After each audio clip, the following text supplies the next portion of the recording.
Strap in, feel the hum in your hands. This is 4D. Heat on my palms, grip locked, heart racing. Shoes hit the pedal, whole room shaking. Jersey on my back, hat pulled low, I'm blazing. Every turn I take, got the ghosts I'm chasing. 4D in my veins, feel that fire when I play, when I move, when I break, when I bang through the lane. 4D on my skin, when I lose, when I win, I'm alive in the light of the game I'm in. 4D, 4D, 4D, it's different.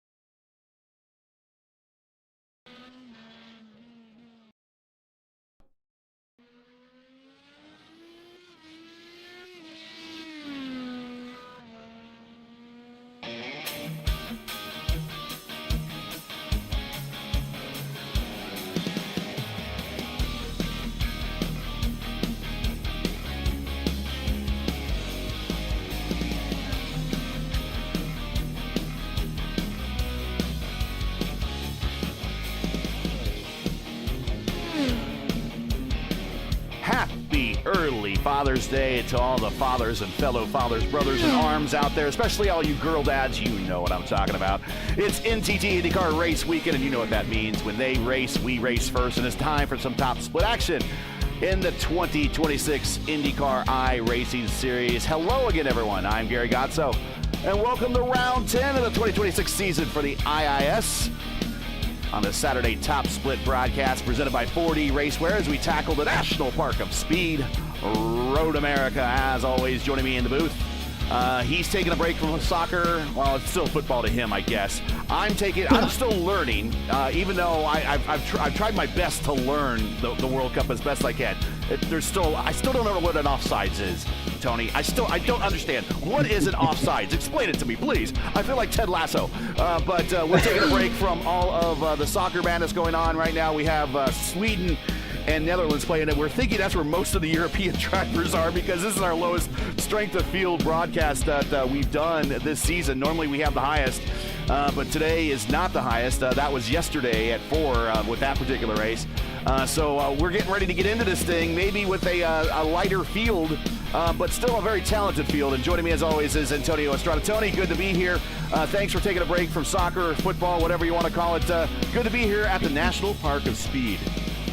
Oh man, it's always great to be here. Road America, what a track! Probably one of my favorite ones, the entire IndyCar calendar. So I'm very happy that we're here, and I wouldn't miss it for the world, even the World Cup. Look at that pun. Mexico's not playing though. If Mexico was playing, it might be a different story. If Mexico were playing, I would not be here. I can tell you that much. Traitor. Yeah, I mean, but honest. An honest traitor. An honest traitor, exactly. Yeah, no, I mean, I agree with you, Gary. I think, we might be missing a couple of folks here because of that Sweden-Netherlands game, which was a banger. So, that's unfortunate timing, but, it is what it is, and we still have a very stacked field. And a lot of your usual suspects, like Christian Hildgaard, Peter Berryman, Kevin Burrell. We also have Mr. Excitement, Lucas Hand, and a lot of people also from the Alliance. I see Jared Curry, I see Rashad Craig.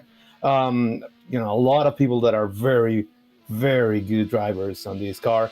And Road America, with the 55 laps, I think it's going to be a 3-stop race, but it's always a very interesting one. And it's going to depend a lot on what these teams were looking for. I mean, the set of variations that you can do here, especially with those long straights on the front stretch and that back stretch and that spans from turns 4 to turn 5, you can play around with it. You can maybe have a single plane rear wing that was gonna give you less drag, but then you're also gonna have a little bit of trouble on the carousel and some of the other corners around here. So it's gonna be very interesting to see the different configurations that these teams have built for today's race, and yeah, really looking forward to it.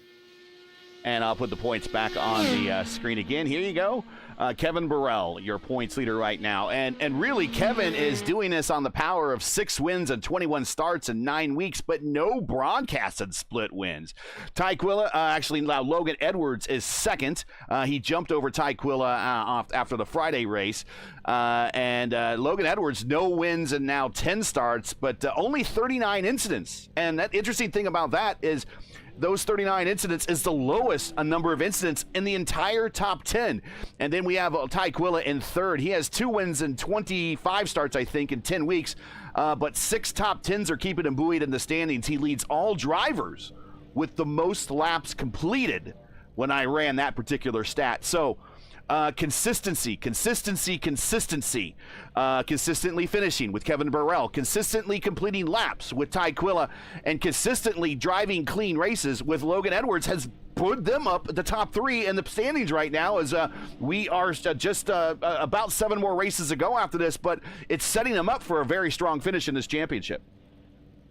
Yeah, and I mean, I think we have mentioned it tirelessly, but if you're not consistent, you're not going to win a championship. And, you know, we have seen that with Kevin Burrell. He's always there in the top 3, top 5. Last race, he had a little bit of an issue here and there in Detroit, but, you know, he has been doing really, really good, and that's why he's up top. And then we have Ty and Logan. Yeah, they have been super consistent. So, you know, it pays off to be up there. And speaking of consistency, Burrell, 2 podiums already this weekend, 1 on Wednesday in the Wednesday time slot, and then he won that race. And then on Friday, he finished third to Peter Berryman in the Friday race. So he has 2 podiums already this weekend, looking to better up. But right now, the Friday race has the stronger strength of field with a 40-51 versus today's 39-19. This is the lowest strength of field that we've had for the Saturday time slot, this 2 p.m. time slot this season. Let's get into the starting lineup. All right. And on pole, we have Christian Hilgard. He's the only driver to break the 142 barrier. He did a 141.7, which is crazy fast. Those next guys have found something as he beats Peter Berryman. Peter Berryman is going to be starting second right next to him with a 142.2. So that's like 5/10. Well, my math is maybe a little bit up. 4/10, 5/10. That's quite a bit of difference between those two. But we'll see how it behaves in racing for Berryman. Burrell is going to be starting third on another one of the Nexus teams. He has a 142.3. Joining him in the second row is Daniel Falkenham with a 142.7. Then we have Jared Curry from Rogue Racing, the Alliance. He's going to be starting fifth. Next to him is Mr. Excitement himself, Lucas Hand. He's going to be starting sixth. Then we have Leon Flippiger starting seventh, joined by Sophia Connell. He's going to be starting eighth. That is row 4. Row 5, we find Alan Bertaw, who is going to be joined by Alexander Shinov. Shinov has always been around that top 10. We have really seen him be very consistent as well on that part of the racetrack. Rashad Craig, he's going to be started in 11th. He is joined by Kenneth Smith. He's going to be starting 12th. That's row 6. Then we have Tristan Walker, who's going to be starting 13th, joined by Franco Meschini from Argentina, who's going to be starting 14th. I think those two first time on the broadcast, so welcome. Starting 15, we can find Alexander McBean, who's joined by Ty Quilla, who's going to be starting 16th. Then we have Ryan McIntosh, who's going to be starting 17th, joined by Edison Toole, who's going to be starting 18th. Mitchell Bott from the Netherlands, not sure why he's here when the Netherlands are playing, but he's here and he's going to be starting 19th, joined by Pablo Alvarez, who's going to be starting 20th. That is row 10. Then we have Louis Rigolino, who's going to be starting 21st, joined by Hunter Engrave, who didn't set a time. He's going to be starting 22nd. That's the 11th row. Joseph Harker from Bhutan. Well, That's the first one. That's who's going to be starting 23rd. Joined by Jack Boyd, who's going to be starting 24th. That's row 12. And shotgun on the field in the 13th row, who's going to be starting 25th. It's Connor McDermott from Scotland. Again, a new name that we haven't seen. So welcome to the Top Speed broadcast. And that is your 25 car field for today. I had time. I didn't time it right this time. Awesome job. And it allowed me to get some stuff done that I needed to do in the background. And we still have better part of a half a lap to go. Here is we haven't got to the backstretch in Canada corner yet. We'll bring on the track map for everybody. This is a traditional IndyCar track. Everyone should be pretty familiar. In fact, really, right now, let's go ahead and get classes in session. Here's your IndyCar history lesson since we still have a half a lap to go. CART and IndyCar raced at Road America 36 times between 82 and 07. And again, from 2016 to today, it remains, like I said, a staple event on the IndyCar schedule, and it's a favorite track for drivers and fans alike, and most of the drivers here on iRacing as well. CART Tracy has the track record set back in 2000. Hard to believe. That's 26 years old and still standing. Colton Hurtis holds the IndyCar track record. Here are your career wins leaders. And if Alex Palou, I'm going to jinx him right now. If Alex Palou wins this weekend, he becomes the all-time winningest IndyCar driver at Road America. So I'm hoping I'm jinxing him right now so we get somebody new on the top step. But if he does, kudos to him, because in his short time here, he is now among one of the all-time greats that you see with Fittipaldi, Andretti, Michael Andretti, and then we got Power, Newgarden, Dixon, Bruno Giancarlo, Paul Tracy, Jacques Villeneuve, and there you see their defending winner, and a couple other stats that we'll talk about later in races. We're getting ready to go green as they are coming up the hill right now. Green flag is out. Pretty orderly so far. Burrell was able to jump over Berryman, and now he's being challenged by Falkenham. That's for P3. Sophie Connell and Alain Breton, a little bit of side-by-side action just behind. It's a ton of side-by-side action right now here in the backstretch. Oh, they almost touched there. Is there a little bit green light action? 5. Here we go. That is very tight. Made it work. The stress is already getting to us. G-forces at the top of the hill.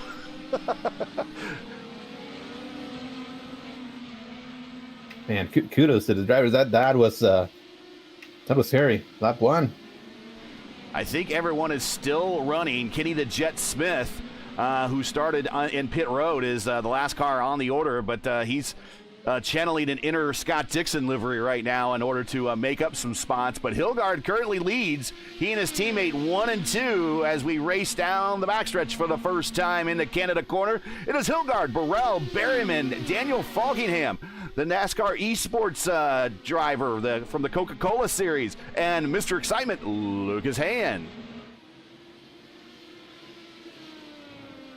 Yeah, we'll need to watch out for Lucas. We know that he likes to do some aggressive moves. He has a ton of pace. He just hasn't been able to close the deal. I remember that race at Barber that we did earlier in the year. He was being like the fastest car on track many times. And, since it was in the rain, he was the man handling that car. Yeah, well, unfortunate. But, unfortunate for me because it just makes it very fun. And there you see on that starting grid, the only car that's opted to go with the soft compound red sidewalled alternate tire is Alvarez down in 15th. And that's Pablo. He's the only one that's opted for the red tires. Everyone else on the grid, with the exception of Connor McDermott back in 21st and Jack Boyd and Mitchell Bott, who should be watching his home team playing right now, but he's in an IndyCar instead. They're all on the alternate compound. Everyone's on the primes. Yeah, I mean, I guess trying something different never hurt anybody. But what you're really going to, what you're going to try and do is to make this stint as long as possible.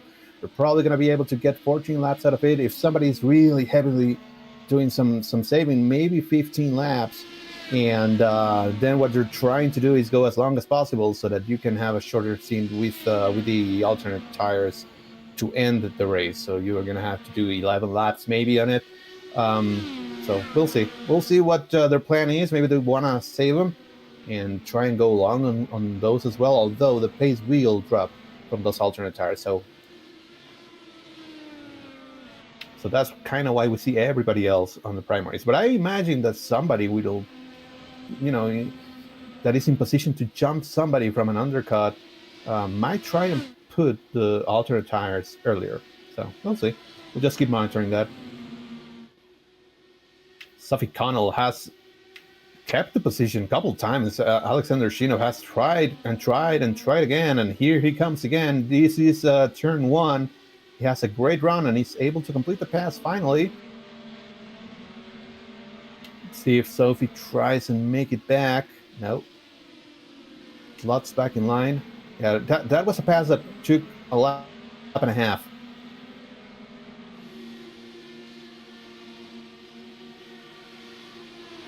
Everyone's still together. The top 3 not really pulling away. It's Christian Hilgard, Burrell, and Peter Berryman. Now, Berryman looking for his third straight top split broadcasted win. He won at Detroit, won at Gateway in a thrilling race. In a late race battle there with Robert Malechka, and now looking to go 3 for 3 in the last 3 races if he can get the win today. He has 3 wins this season, had a win earlier at St. Petersburg, so he's won on the streets. He's won on well, I guess it is the streets of Detroit, but it is kind of a permanent road course-ish kind of feel to it, and as well as some street as well in Belle Isle, and then on an oval. So Berryman showing his diversity.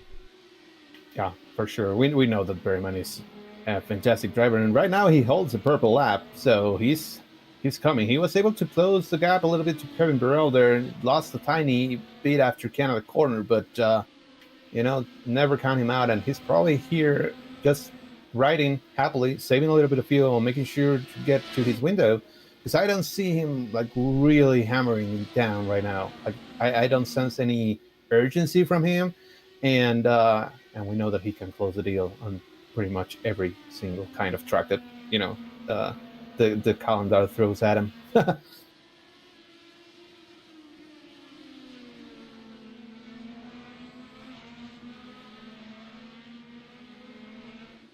If you're just joining us, you enjoy P1's coverage of the IndyCar iRacing Series Saturday Top Split and respect the stream, please do us a solid. Make sure you support us by subscribing. And while you're at it, don't forget to smash like and click the bell so you don't miss out on future P1 iRacing broadcasts.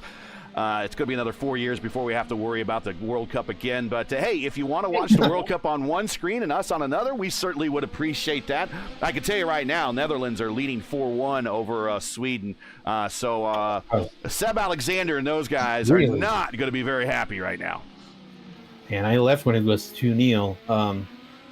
I'll catch the highlights later. No spoilers. Oh, by the way, speaking of no spoilers, IndyCar qualifying currently underway in the real world at Road America. Please, no spoilers and chat on that as well, because after this, I'm going to fix me a sandwich and sit in front of the DVR and watch on my own. Yeah, for sure. Hey, Hunter Engrave, he's already up 3 spots from his starting position. He and Connor McDermott are currently your biggest winners. Have moved up through the field, and Hunter, remember, he was unable to set a time. Not sure if he had an incident or something, but now he has a great run here on Ryan McIntosh. He's going to try and send it to the inside. This is Canada corner. Hunter, he's still there. He's still got a wheel there. He's still got a wing there. Nope, now he's back in line. Fresh off a win in the Votive Indy Oval Series, their Indianapolis 300. Probably one of the biggest wins of his career, right next to also winning here at in the Elite Racing League. He got a win here in the Elite Racing League at Road America. So Hunter, a bit of a hot streak at one of his favorite tracks. Right in front of him, we see a battle between Ty Quilla, and that was Edson Toole, also from the Elite Racing League. Edson Toole able to make his way by Ty, although Ty comes back. And now there is another move from Toole. Toole is able to get that position. And now Hunter Engrave and Ryan McIntosh, they both have good runs here. McIntosh goes to the outside. Ty goes a little bit defensive here, but that's probably going to be the best opportunity for McIntosh to actually complete the pass. That's a 2-for-1 for Ty. You go defensive, but also help your teammate at the same time, because right behind him is his Rogue Racing teammate Hunter Ingrave. Whoa, we get really tight there at the top of the hill in 6, in the 7, down in the hurry downs now into 8. Now teammates racing side by side. Ty's like, yeah, I'm going. Oh, yeah, I think he leapt a little bit. Didn't expect Joseph Harker to kind of full send it there at the entrance to 8. Now through the carousels, they go side by side. Ty gets the position back, but Ty very gracious around his teammate, but almost cost him another position. Yeah, that was a little bit of an opportunistic move by Joseph Harker, which you kind of have to do sometimes because passing is not necessarily easy. Although there are many passing opportunities here as compared to many of the other racetracks that we go to. But the hybrid has made it a little bit difficult, a little bit more difficult to make and complete a pass on somebody because you get that instant, burst of power that allows you to get better acceleration and kind of, if you make a mistake, you were really punished before the hybrid. But now, if you make a tiny mistake, you can just go through it with the power of the hybrid. So it makes it a little bit more difficult to make the passes and to make the mistake. Here's Berryman, very patient right now behind Kevin Burrell. In fact, I think he's using Kevin Burrell a little bit right now to work on fuel mileage. Oh, I'm sure he is. They haven't, lost him at all. Their times are pretty much exactly the same. Although here Burrell makes a little bit of a mistake, but Berryman is not trying to make a move. He's just staying there. He's just staying in line. He doesn't want to lose contact with Hildegard, but he's also not going to try and make anything like super daunting right now. These three have separated though from Falkingham. Falkingham is back 3 seconds from Berryman. Then Hand kind of on an island of his own. He's 2 seconds back to Falkingham, and then 1.5 seconds in front of Flukiger. And Jared Curry, he actually was passed by Flukiger. We missed that, but he hasn't been able to. Flukiger hasn't been able to, lose Curry. And then Alan Bertot has joined this group, and he has been a tiny bit faster the last few laps. So we'll see if he tries and make his way to join his teammates up front.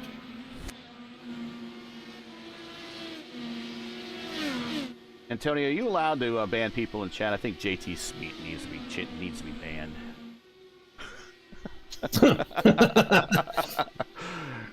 He's telling in chat that Stingray Rob is on the pole. Now I said no spoilers, but also let's keep things reasonable now.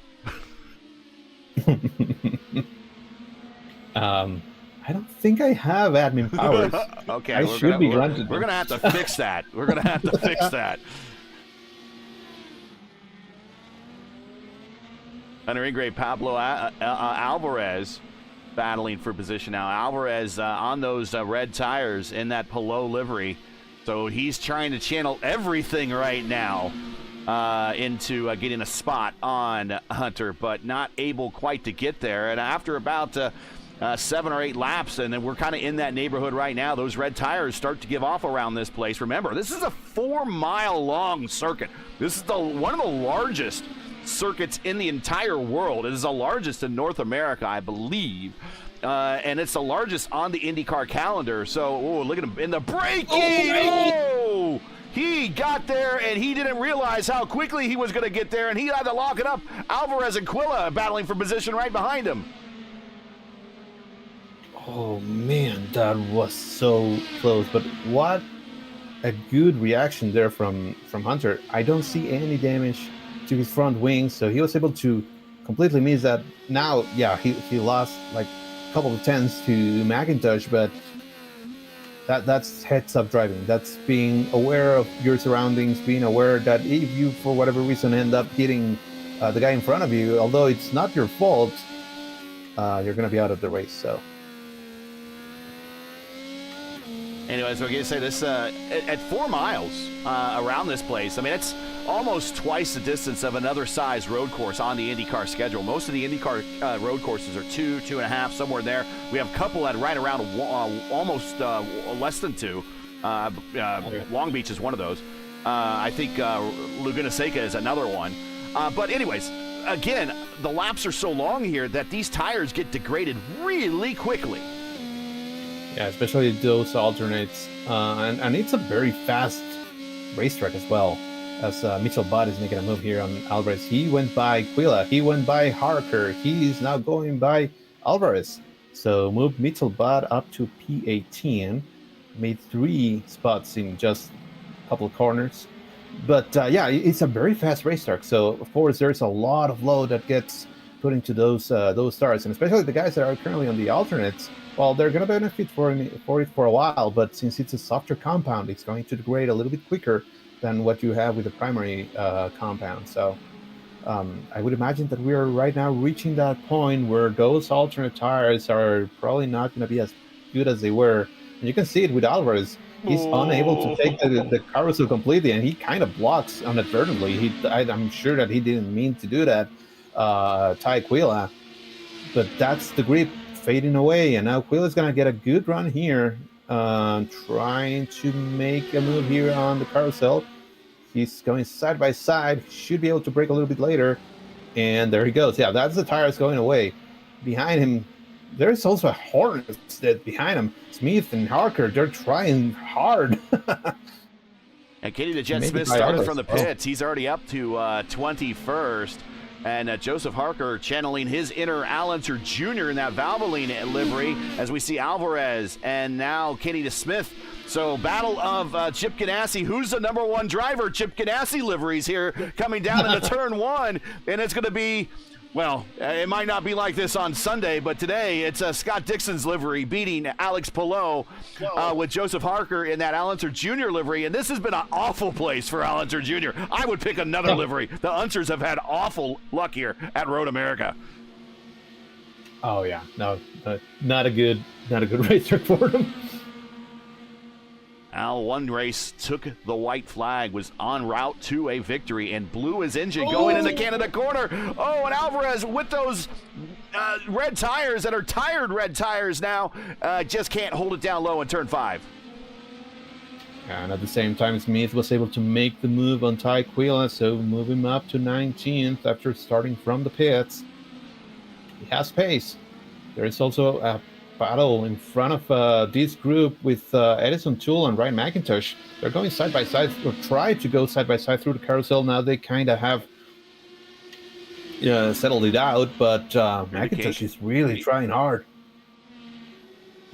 Toole in that Liquid Death livery, I believe Mick Schumacher drove at one point. Loose on under acceleration.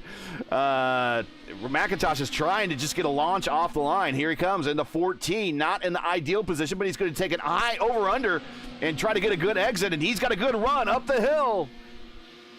Now he must use the hybrid and the push-to-pass system. He's going to go side by side here. On the button, as you see in our timing and scoring tree. He has a preferred lane here. Should be able to complete a pass. Oh, nice job got by both.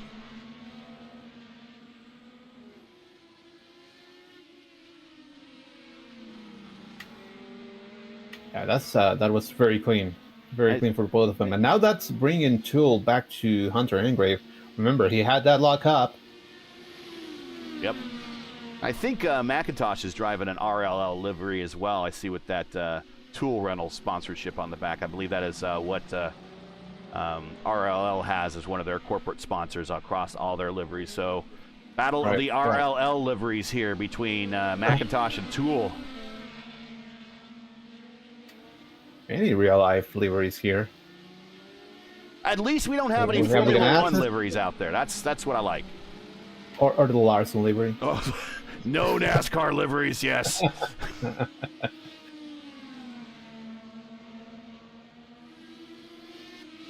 And back to the leaders. Berryman just, sealed there, just biding his time. Right now we are going to be starting lap 11. So we're getting close to that pit window. Shea Coker says if Stingray Rob is on the pole, he's the only one to qualify so far. Haters gonna hate. Poor Stingray. Man, but we love Stingray. We love Stingray. Yep.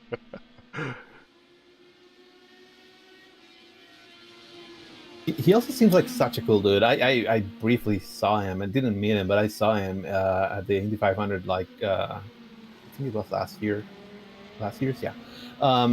Such a cool dude. He was interacting with the fans, just having a good time. He wasn't in an activation or anything. He was just there in the infield. So chill dude.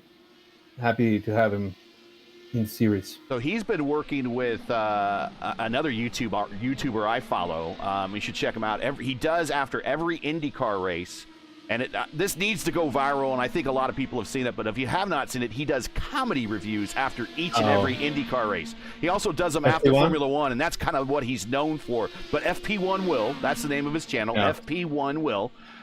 He does the IndyCar races, and he's been doing it since that first meme race we had at Nashville on the street course. And since then, he's been doing them ever since. And I've been encouraging him as you need to keep this viral aspect up. He's somehow gotten contact, probably just by watching his video, with Stingray Rob. And I think he's going to be a guest of Stingray Rob at the Washington, D.C. race coming up. So FP1 Will's going to fly on over here and catch his very first IndyCar race in Washington, D.C. So we're wishing him the best. But again, Stingray Rob, we throw him a lot of shade and everything. But cool dude, and obviously he's engaged with the viral community, and we wish him always the best. But if he's on the pole, he's typically the first guy out. Yes. But yeah, I'm gonna do a +1 on that FP1 Will. Man, instant follow. He's so fun. Like the comedy reviews that he does, and then he actually drops them like almost immediately after the race is done. Oh, it's really quick. Really know how he does it. Really quick. Subscribe to his channel. Be a channel member as well. Help him out.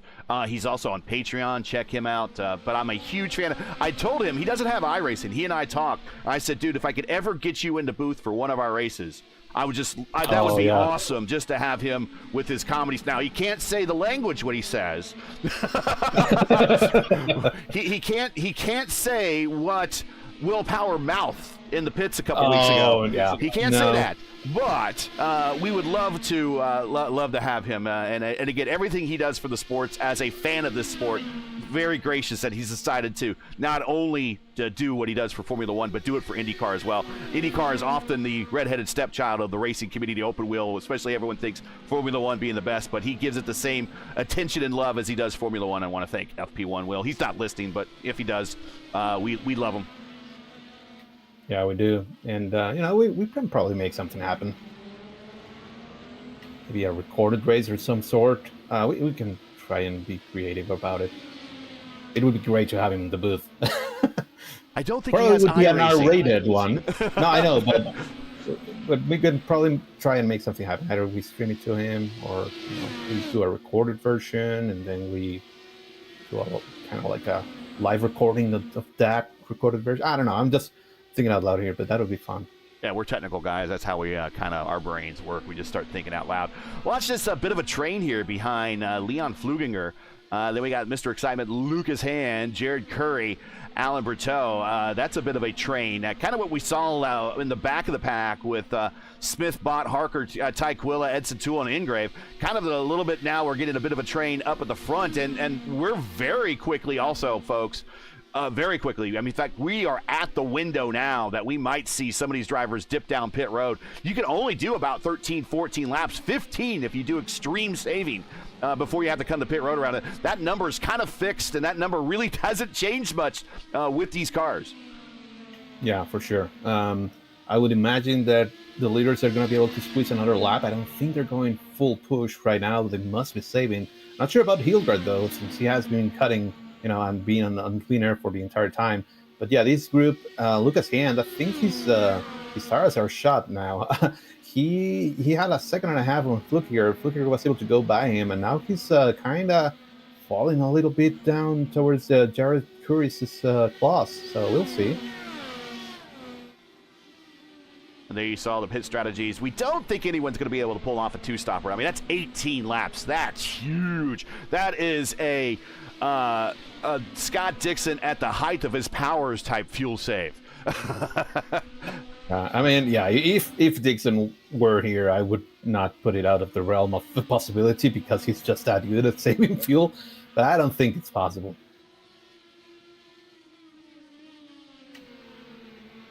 Jared Talking Curry about getting a little bit closer get here. back to Jared Curry here. Talking about also this weekend, I also understand that the hybrids in real life, they've tuned them down a little bit to kind of save on the wear and tear because I believe there's a shortage in parts. There has been some reliability issues with some of the hybrids that have put a hit on a lot of the parts out there, and they tuned down the hybrids. So this week at Road America, for the real IndyCars versus the virtual IndyCars, we have full power. We don't have to worry about reliability. Well, not necessarily. We have seen blown engines before, but we don't have to worry about hybrid reliability here on the sim. So everyone at full power, but in the real IndyCars, they're going to be down on power just a little bit. Yeah. As we have somebody crab walking, that's Ken Smith. Oh, he lost a wing, and that's going to be raised on for him. Ryan McIntosh, Mitchell Dodd, the first ones to blink and actually come into the pits. They were able to squeeze just 13 laps, so that's going to put him at a little bit of a disadvantage. Let's see what happened to the Jet, Kenny Smith here. He's coming to pit road at turn 14, I think, unless he did pull a Stingray Rob and went off into the grass than he did on the track. Yes, he did do it, Stingray Rob, right onto the inside wall. Oh, no. Well, I guess we could call it a Joseph Newgarden as well, and that's going to end a very productive day for the Jet as he's going to crab walk that car to retirement. Yeah, and now we have all the leaders pitting right now, and there is just one person that is going long. That's Mr. Excitement himself. Lucas Hand takes over the lead. He was able to get another lap. So all of the leaders hit their stall at the exact same time. Also on pit road, Daniel Falkingham, Leon Fluginger, Curry on pit road, Alan Berteau on pit road, Sheenov, Sophie on pit road, Rashad Craig on pit road. So everyone coming to pit road. So right at 14. And we see Burrell get around everybody, and he now picks up the lead. So a good pit stop for Kevin Burrell. A great pit stop for Burrell. A lousy one for Hilgard. He lost 2 spots there to both Berryman and Burrell. We'll watch the replay as Burrell, the third car in line, down, moving. He gets away faster than Berryman, gets away faster than Hilgard, and he came in third and leaves in first. Yeah, that's huge. I imagine that Berryman will not let Hilgard by. We'll see if Lucas Hand comes to pit road as he goes long. He's the longest right now, I think, out of everybody. He's the only one not to stop so far. But we'll see if he'll make the turn down pit road, or maybe could he be thinking to stop? I don't know. That's a huge roll. You're thinking, you're like, nah, there's no way. No way. We'll see. He's going to be coming on fumes here. He's coming to pit road, yeah. Again, the number around here in these IR18s is pretty fixed. I mean, for most everyone, it's 13, 14. For those that can save fuel, it's 14, 15, and those that are somehow gods on saving fuel in the level of Scott Dixon, now we're talking 15 plus. And with the heavier car now with the hybrid, we're actually getting less mileage or worse mileage. So this is a pretty good run for him, but we're not going to be able to get to the 2-stop as he misses his marks. Yeah, that's not good, but he should still come with that group that he was driving with. Lucas Hand moving, and Fluginger on by. Falkingham on by, and he gets out right in front of Jared Curry. Curry with those warm tires and a full head of steam. Hand takes defensive into turn 3.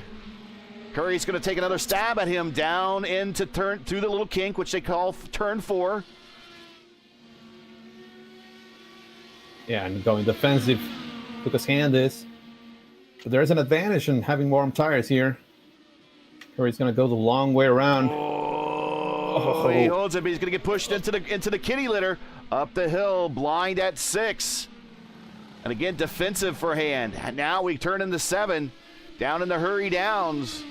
Now we go to 8, another passing zone, and those tires might be up to temp now. Curry might have missed his opportunity, but we'll try to reel him back in. Alan Berteau, interested party, right behind him, as well as Sheenov. In through the carousel. Yeah, Sheenov, like we said at the beginning, quietly in the top 10 all day long. He's currently running 9th and very close to this group with Alan Berteau, Jared Curry, and Lucas Hand. As Alan Berteau is now looking to make a move on Curry, he's going to get the draft and going to get the benefit from Lucas Hand, although the preferred line is for Curry as he goes side by side through the carousel. Now he turns to the preferred lane for Berteau. He should be able to complete the pass here. Peter Behrman, purple lap that time by. Berteau around Curry through the Bill Mitchell Bend area. Named after my uncle. Not really, but I do have an uncle named Bill Mitchell. That would be so cool if that was named after him. You can say it's a name after your uncle. Sure, it's named after my uncle, Uncle Bill.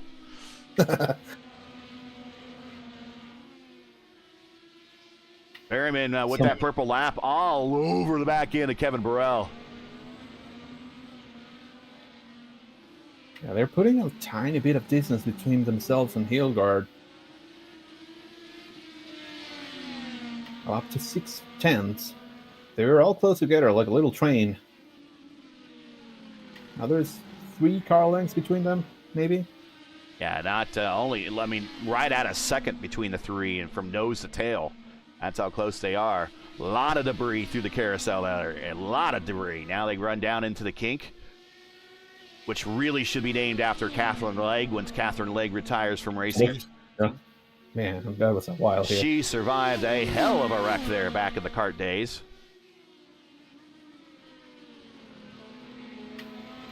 Hey, now that you mention Catherine Legg, you know who I met this week?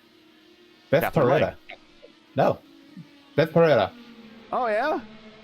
Yeah. Very, very nice conversation that I had with her.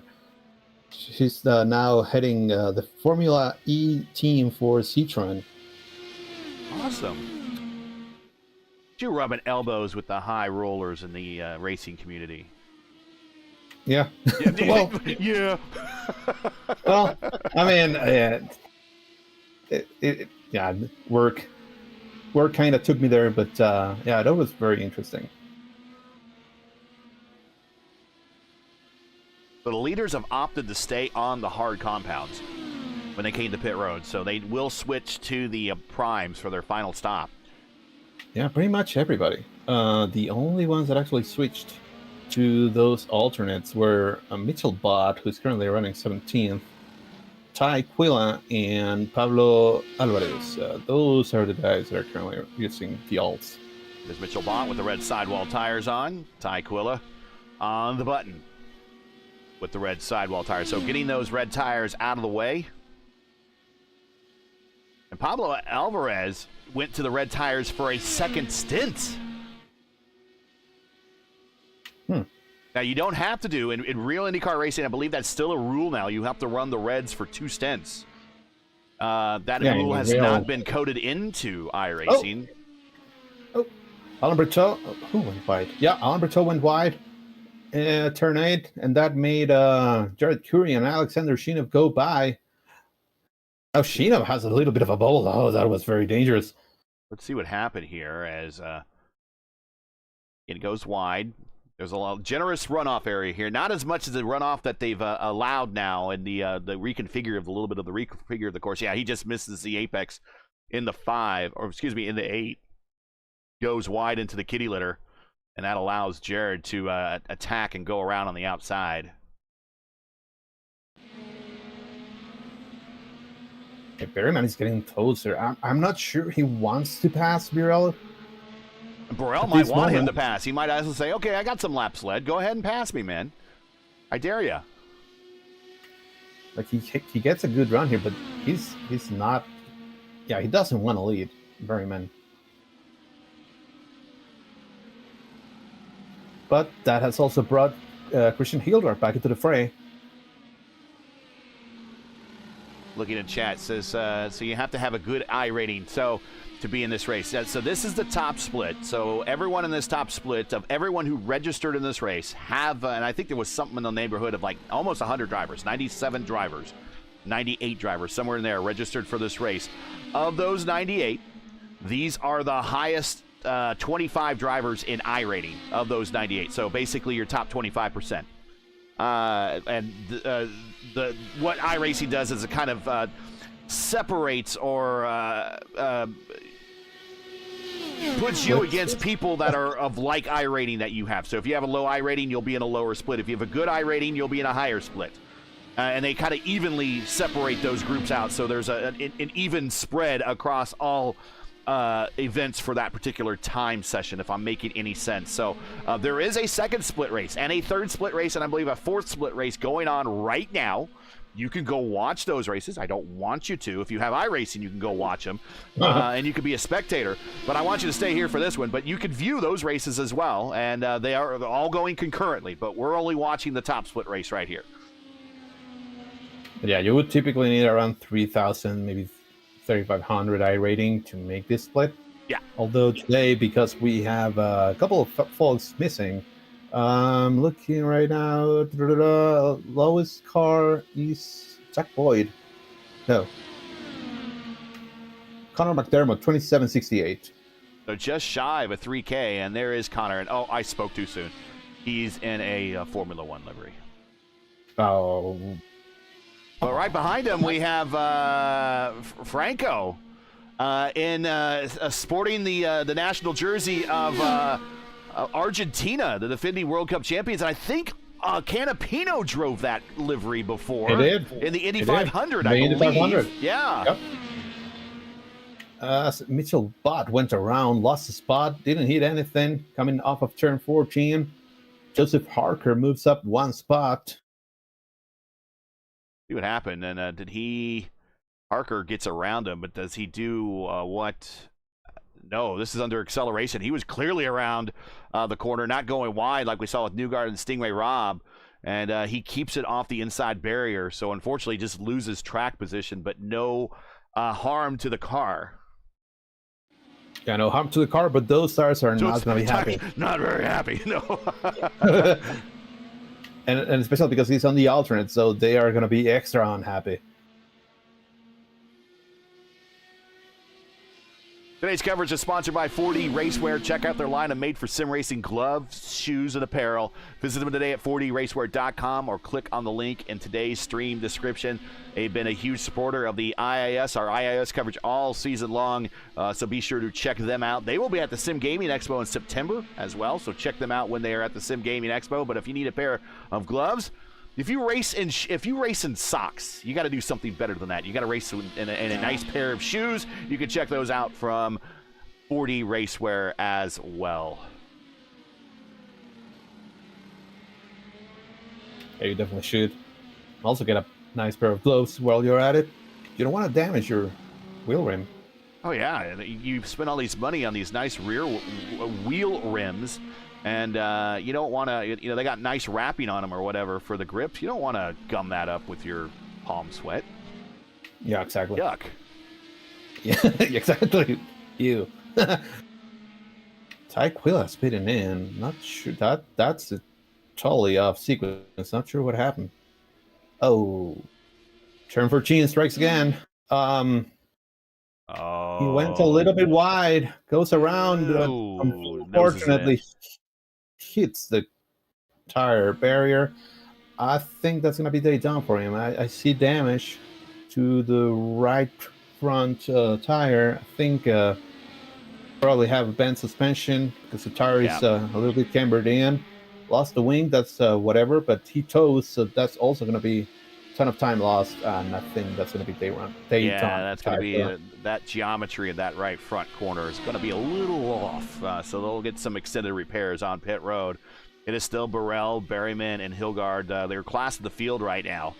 But back and forth, not back and forth, but back in forth, I want everyone to pay attention to this driver right here. This is Daniel Falkenham. He is the Rookie of the Year in the Elite Racing League's P1 IndyCar Championship. That was last season. He will be participating in the next upcoming season, but he is, I understand, going to take a stab if the IndyCar Pro Series stands itself back up again here in iRacing. He's going to take a stab at that. This is an Coca-Cola Series driver, an NASCAR Coca-Cola Series driver that is dipping his toe into the IndyCar pool. And by this point, I can say he's dipped more than just his toe in the IndyCar pool. He has jumped all in like a cannonball.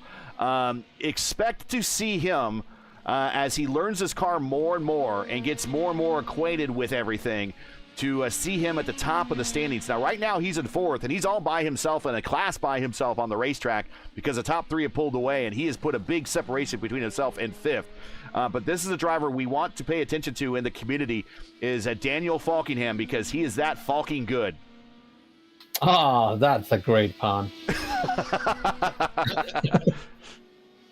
But yeah, I remember watching him. He was on course for a podium, if I'm remembering correctly, a couple of weeks ago at Detroit, and then had a little bit of a miscue at the end of the race, which kind of stripped him from that, if I'm remembering correctly, or did he made it up? I think he made it up.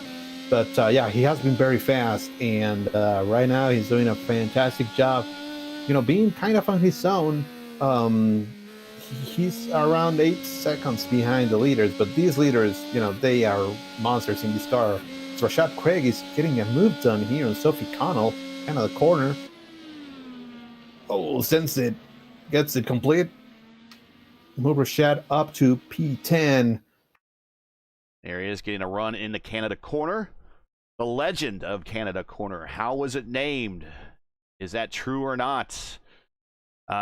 There's two legends. I think we talked about this before. So the two legends, and you can tell me which one you think it is. I think it's the latter of the two.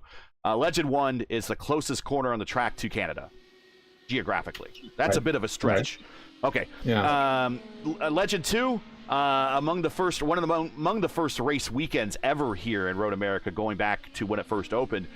The promoter and race owners, the track owners, discovered that there was a lot of Canadian beer cans in that corner, and that's where they named it Canada Corner. I think seeing how the Canadians have partied, certainly with their luck in the World Cup, I'm willing to believe that it's probably more the beer myth than the pointed to Canada myth. I 100% agree. I think that the beer makes much more sense than just the geographic location. Like, come on, that's boring. Speaking of beer, how about the Scots who have drank Boston Dry?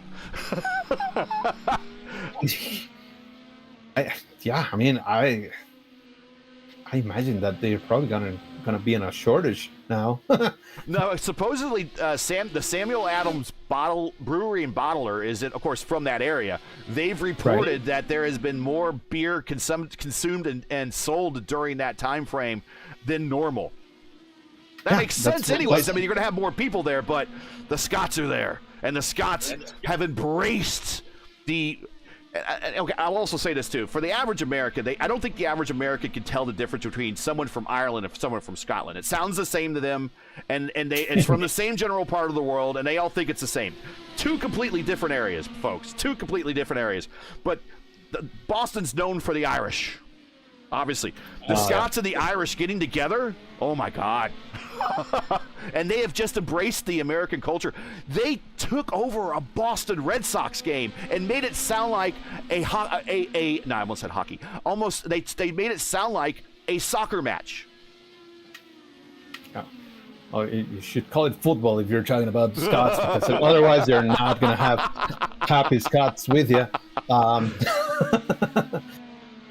Sorry to my yeah, I mean, that's what I'm saying. There's going to be a shortage. They're gonna, empty the reserves of beer on the entire Boston area. The number of videos I've seen of people discovering Buc-ee's down south. It's just that Buc-ee's is crazy, man. I mean, it's a gas station, but it's not a gas station. It's just this huge thing. I mean, It might seem normal to you guys, but it's very odd.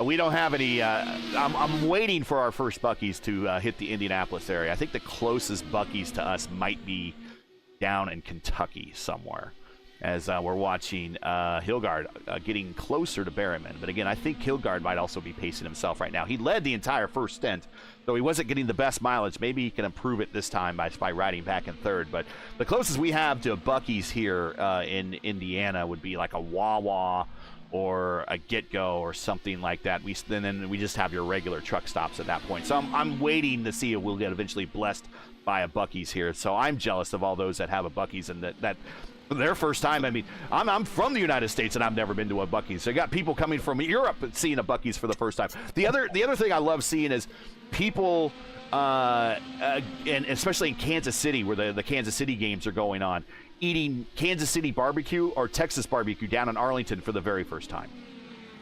Wait, what's the difference between Texas barbecue and Kansas City barbecue? I've never had Kansas. I never even heard about it. Well, they're both known. I'm thinking Kansas City's probably going to be more sweet in terms of its barbecue sauce, whereas Texas probably going to have a little bit more bite to it. But still, watching both these fan bases go down there and they bite into a rib for the first time. And they've been told that they have to eat the rib with their hands, of course. They were cutting into it with forks and knives. They're like, no. You got to eat with your hands. And that's doing it the right way. That's not actually, to eat it with a fork and a knife, that is Neanderthal. No. That is Neanderthal. Yeah. You must eat with your hands. That is civilized. Yeah, exactly. No. Well, what are you doing if you're eating without your hands? I mean, no, never use a fork. It's like eating a pizza with a freaking fork. No. Exactly. What would the Italians say back in 1990 if someone was eating a pizza with a fork? Yeah.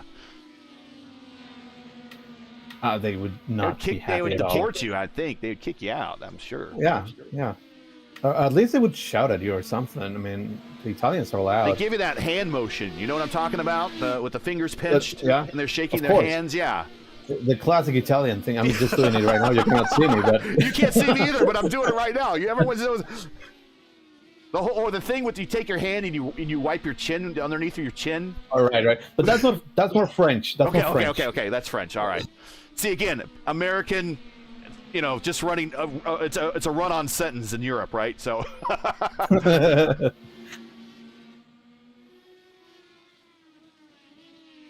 But yeah, it has been a lot of fun. I since the World Cup is being hosted in both our countries and also Canada, I went to a fan fest. It was fun looking at the people from different countries just joining and celebrating. I ended up watching a game between the Netherlands and Japan. There were a couple of guys from the Netherlands and a couple guys from Japan. So it's fun. It's a different kind of environment. Very festive one, and of course lots of beer. Beer. Everybody's gonna have lots of beer. That's kind of like the equalizer. But it has been fun. It has been really fun. That is a word that I picked up on here lately. The equalizer. All the British commentators talk about how important it is to get that equalizing goal. The equalizer, they call it. Well, yeah. Well, trying to tie the game, it's important. So to me, I think the equalizer is the name of a TV A show in the movie. 80s or something like that. Yeah. There was a movie. I don't remember who was in that. Was it Denzel. Denzel Washington? Yeah, but it was a white British dude in the 80s. The Equalizer, yeah. But that's how I know The Equalizer is from the 80s TV show. And so I've picked up on that too. I was telling Brandon Trost that now that he has 5 IndyCar championships in the Oval and Fixed Series, right? But now Robert Malechka has 6, and that's, I think, the most all time. I'm building a database. I'm going to try to learn all these stats here soon. I told Trost that he needs to do the equalizer now. He needs to score the equalizer. Yeah. And I never would have said that if I didn't watch any World Cup soccer. Have you been enjoying it? It's a lot of fun. I have, and it's been thrilling to watch the American fans enjoying themselves. And I was in Germany in 1990 during the World Cup. I was there for an exchange student program, and the Americans made it for the first time since 1950. we were an absolute joke, and we were like easy.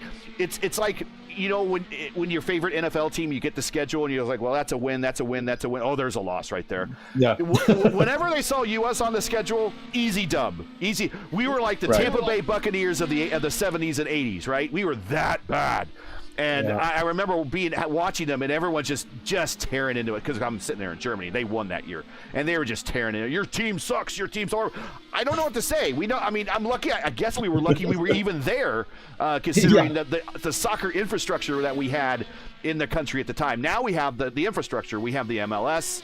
There used to be a pro series. They tried back in the 70s and 80s at one point that didn't really stick. Pele played there, I think, toward the end of his career, but the soccer infrastructure simply wasn't there, and now it is, and it's good to see the fans really enjoy stuff. Are we going to win the World Cup? No, we had a better shot at winning the gold medal in the 1980 Olympics than we have of winning the World Cup this year. So I still don't. I'm keeping things in check, but I love the fact that we're 2-0 at this point, and we've won the group, and that we're going to go on to the elimination round. There is some math involved that if supposedly how they channel teams together into the elimination round, it is conceivably possible at this point that it could be England and USA playing on July 4th in the elimination round on the 250th birthday of us breaking away from England.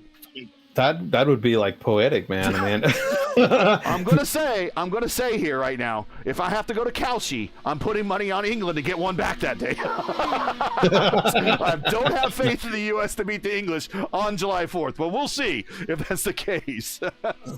Yeah, we'll certainly do. But yeah, the U.S. has been doing a great job, honestly. I mean, I don't think anybody expected them to be that good.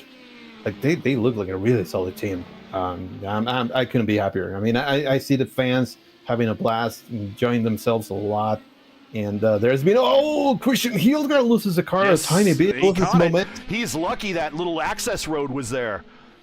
Woof. There we go. Kevin Burrell pitting in, and now Berryman and Hildgaard, they're going to be able to squeeze another lap out of it. That's what they were doing. Now, let me ask this. He's coming in on this 13th lap. Did he possibly short Phil? And that's how he got the lead. Maybe. Yeah, we maybe. Don't know. We don't know. I don't. Yeah. I wouldn't do it at this track. I mean, I can conceivably see myself doing that at a shorter track, but not at Road America, where getting just one more lap out of your fuel tank is massive. So, I don't know, but you never know. As we can see, Christian Hildgaard catches up quickly to Peter Berryman, and he's clearly saving fuel. That's what tells me. Yeah, he was almost a second separated, and now he's all of a sudden back to the attenuator of Berryman. So I think Berryman. In fact, if we were to ride with Berryman this lap, and it might not be, we'll ride with him anyways, and we'll listen. Do we hear him coasting at all? A little lift through the carousel, but that's to be expected. We'll see in the backstretch here. Here in the kink, which you can lift a tiny bit. He didn't. Full send, Peter Berryman. I imagine, they should be pitting this time by, so. If you're going to save fuel, that's one place to do it there, going in the Canada corner. Now in through Bill Mitchell Bend. Watch him grab a little bit of this access road there. Quite a bit for Berryman. Gets a little bit of separation between himself and Hildgaard, and here they come right on cue. Coming to pit road. Yeah, and last time by, we also had Falkingham, Shinov, Curry, Breton, Craig, McBean, Ingrave, and Walker all pitting. And now it's Berryman and Hildgaard. And but there's a black flag for Christian Hildgaard. Yes, we saw. We were watching out at the tail, the gearbox of Peter Berryman. And Christian Hildgaard, there was like a late lunge there. I don't know if he forgot to grab the button, didn't grab the button or something. And all of a sudden, black flag, and this will be a 40-second hold for Christian Hildgaard, who is in a points battle here for the IIS. And this is going to cost him a ton of time and a ton of track position. And it's probably going to cost him maybe a couple of positions in the top 5 as well. Oh man, that's such a shame. But also remember, there were some changes to the way that iRacing now handles the Great pit limiter. transition. You read my mind because I wanted to talk to you about this because I know you've been involved in some open or oval series races.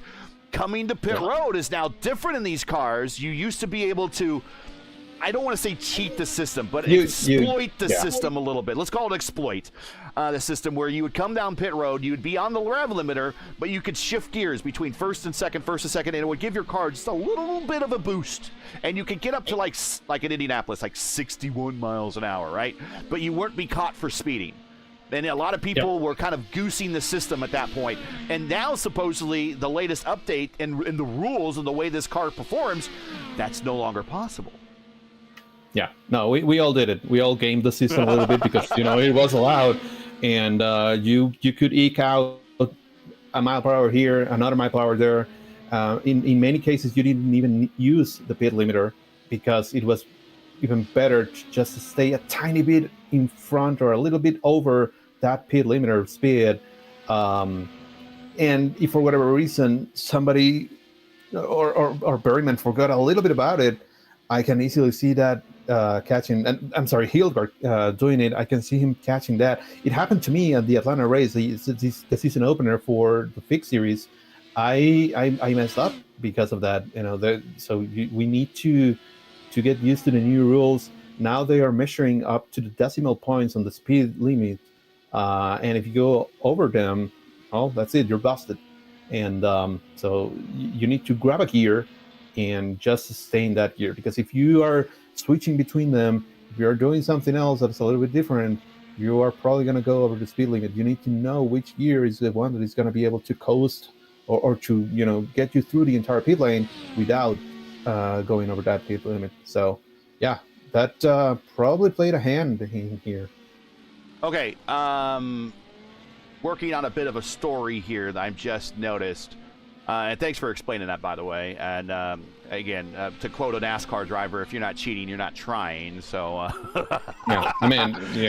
Anyways, a bit of the story on the racetrack, though. Kevin Burrell has switched to the red tires. We think he'll still have. I don't think he could do this 14, 14, 14, 14. He'll still have to stop again. 14 plus 14. Yeah, he's going to have to stop again. But Berryman has opted to go with the, again, stay on the prime tire again. So Burrell going to the alternate tire, Burrell going to the prime tire, or sticking with the prime tire. So Berryman then on his final stop then is going to be throwing down light tanks and Red Bull laps, as we call them, with red tires. This might be the play to win the race right now. Yeah, which is kind of what we were talking about. We thought that everybody was going to go with 3 stints on the primaries and then shift to the alternate at the end. But you have to try something different, right? As Berryman goes purple here. And he's getting the benefit from Burrell using those alternate tires in front of him. He gets the benefit of the draft. So as long as Berryman is able to stay in touch with Burrell, he's going to be in a golden opportunity here. Burrell might get a little bit away from him at some point, although so we are talking about that. There. Well, Berryman to the lead. So much for that. Not sure. Again, is a Burrell playing long and just saying, well, I'm going to try to get some mileage here. I'm just going to let Berryman on by. Has Berryman been playing rope-a-dope a little bit, just saying, well, I'm going to go by, and now I'm just going to leave you in the path. Just going to leave you behind me, leave you in the pass there, as which he's actually kind of starting to pull away a little bit.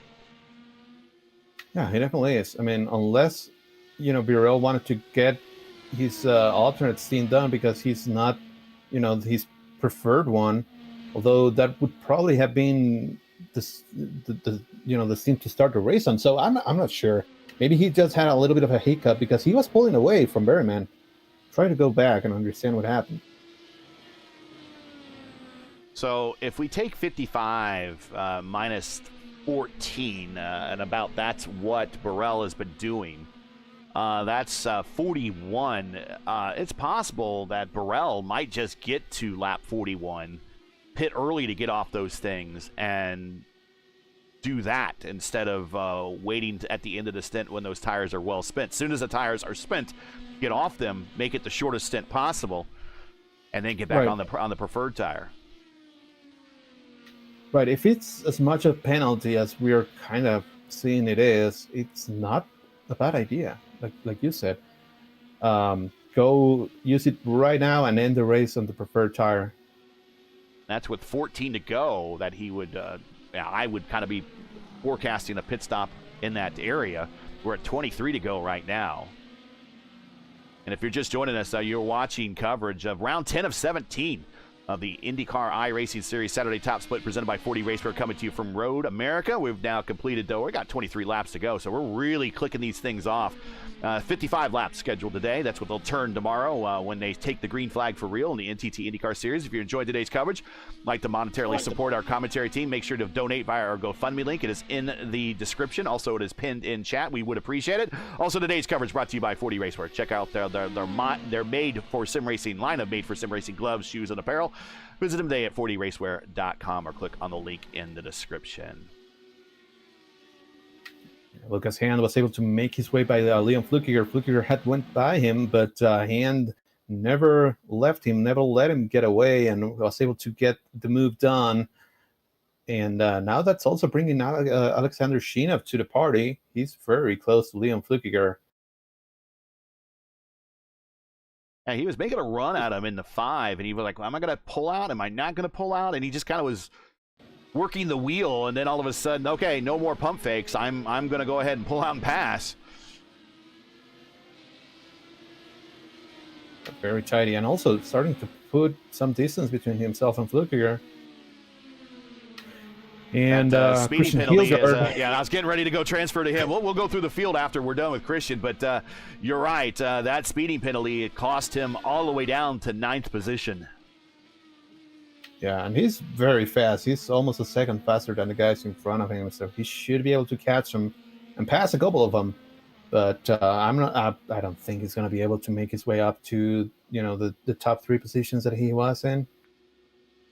Let's go through the field, shall we? Here with right about 20 to go. We're at 22 to go. Your leader.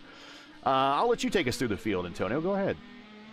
Yeah, your leader right now, Peter Berryman, who is happily driving away from Kevin Burrell. We think that is for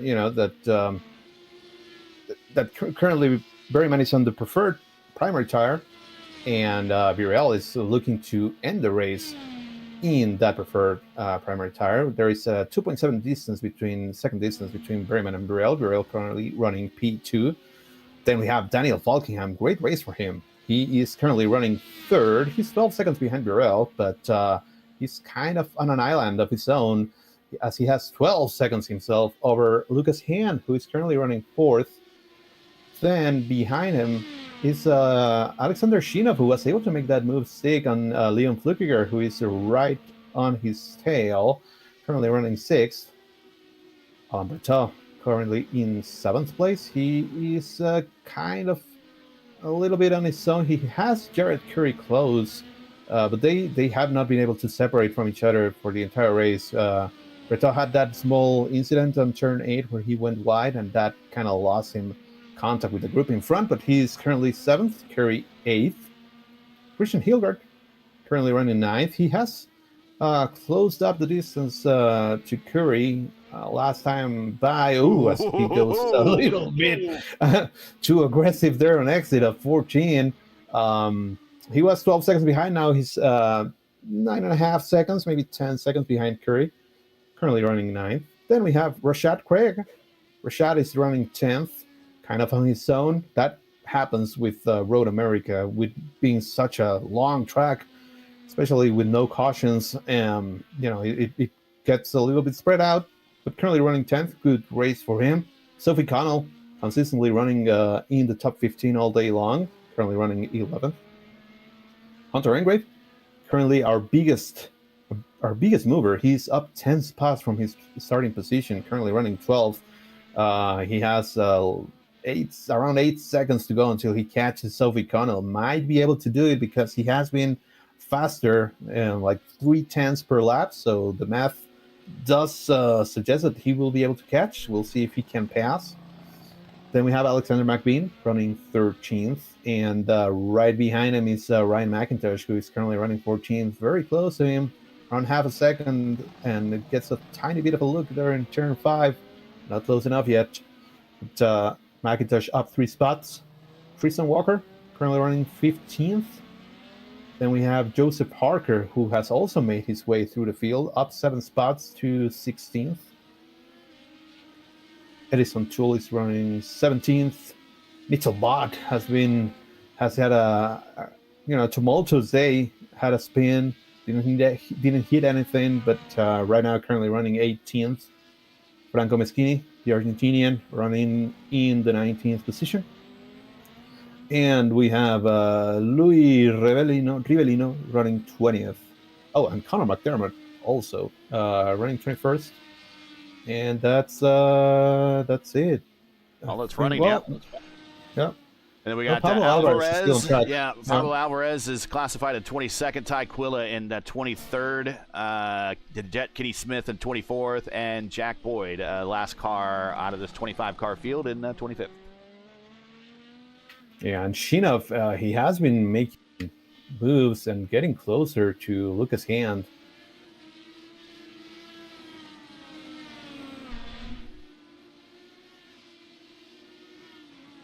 Although he kind of missed the exit of 7 there, so that means that he's going to lose a lot of the ground that he had gained.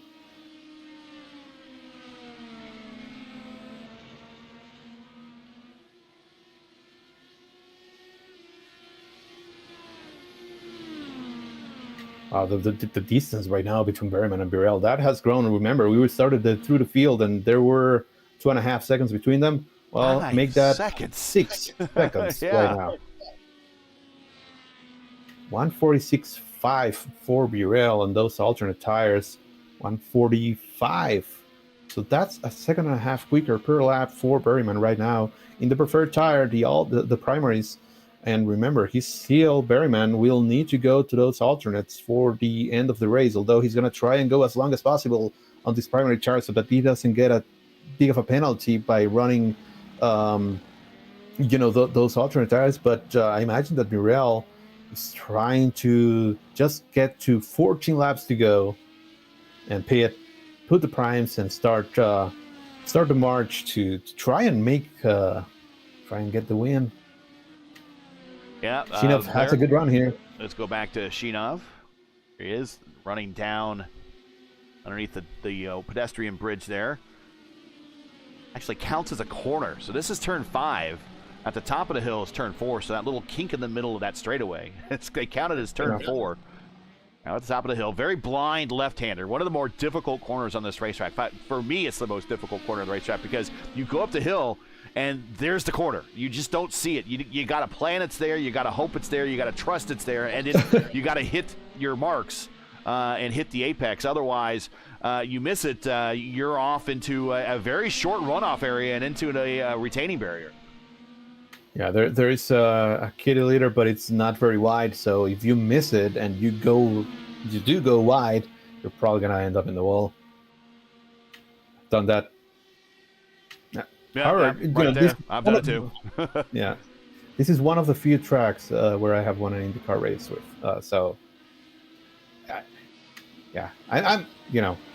I always say how I'm garbage at road courses, but this one I really enjoy driving at. Yeah, Connor Daly and Jack Harvey were kind of just saying at the start of the first NXT race this weekend, or the Indy Next race this weekend, that this is kind of the racetrack that everyone coming up through the ladders always gets to first. One of the first road courses they always get to.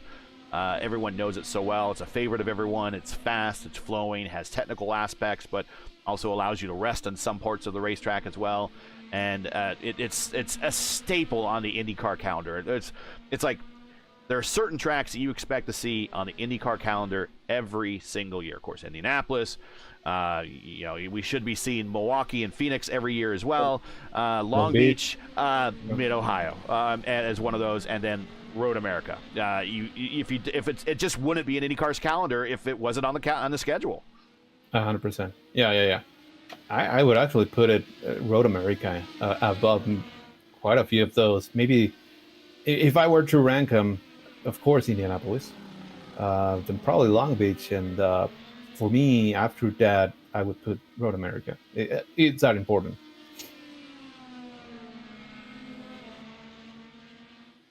There was a big period between 2007 and 2016 where they didn't come here at all. And I remember when they came back in 16, it was a big deal. And the race continues to be a big race on the schedule. You'll see all the crowds they have. And this place really is in the middle of nowhere.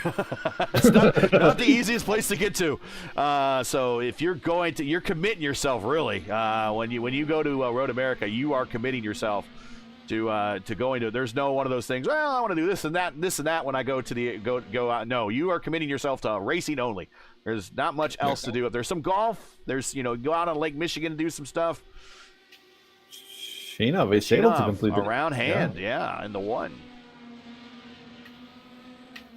Great performance by him, all the way up to fourth, up 6 spots, by the way. I mean, and that is in the top 10. So very, very good race so far for Shinov. There's your positions gained, by the way, on the tree right now. Shinov up 5, so a great day for him. And yeah, if you go to Road America, I imagine that there's not much else to do. Although, I mean, they have support series, right? Right.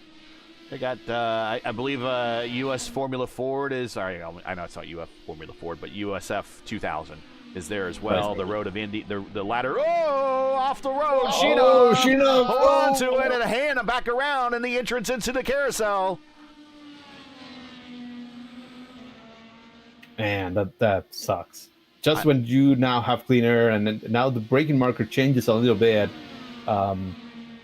you kind of mess it up. But he did a wonderful job saving it. That could have easily sent him spinning out. He's going to get it back. He's going to try it back. He's right back to the attenuator in the Canada corner. Not close enough to take a stab going into the corner. Might ride him all the way up the hill here, back to the main straightaway, and take a stab back in the one. See what he does. Does he go onto the button? He does, yep. On the button. He's on the bottom.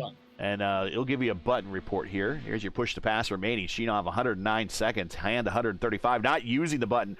But again, just because you're not using the button can mean various things. As Shinov on by just cuts across the nose very aggressively. I don't think there was any ill will there. He just wanted to get back in line so he could hit his marks. But there's a difference here when you're not using the button versus at other road courses, since the tolerances of fuel are so tight here. It's possible that hand just can't use that button anymore. Otherwise, he might be dipping into an earlier stop and not be able to finish this race off with the final stop. So last thing he wants to do is dive in for a splash and go with a lap or two to go. Yeah, and remember, Hand was the one that was able to make the stint last longer. So he's the one that pit the last of all your top 5 drivers. He last been on lap 30. So he's trying to make that final pit stop and final stint on the alternates as short as possible. So he's not going to risk it by using the push to pass button right now.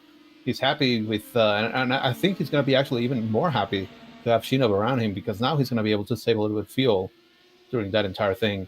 Alain Bretot just paid for his last pit stop. He's going to have to do a bit of a save, though. Yeah, big save. He has now moved. He was in the same strategy as Birel. They both went to the alternates for this stint. Now Bretot is back on the primaries to finish up this race.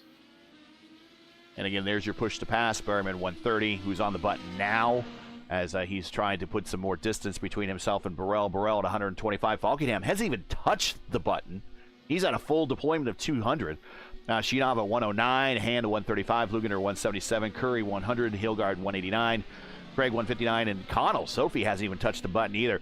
Again, doesn't mean that it could mean various things that because they haven't touched the button, they just can't afford to. Haven't come to a situation that they need to, because you do have the hybrid you can use in lieu of the push to pass. And sometimes, in rare cases, you forgot to map the button because that's a button you don't use on the ovals.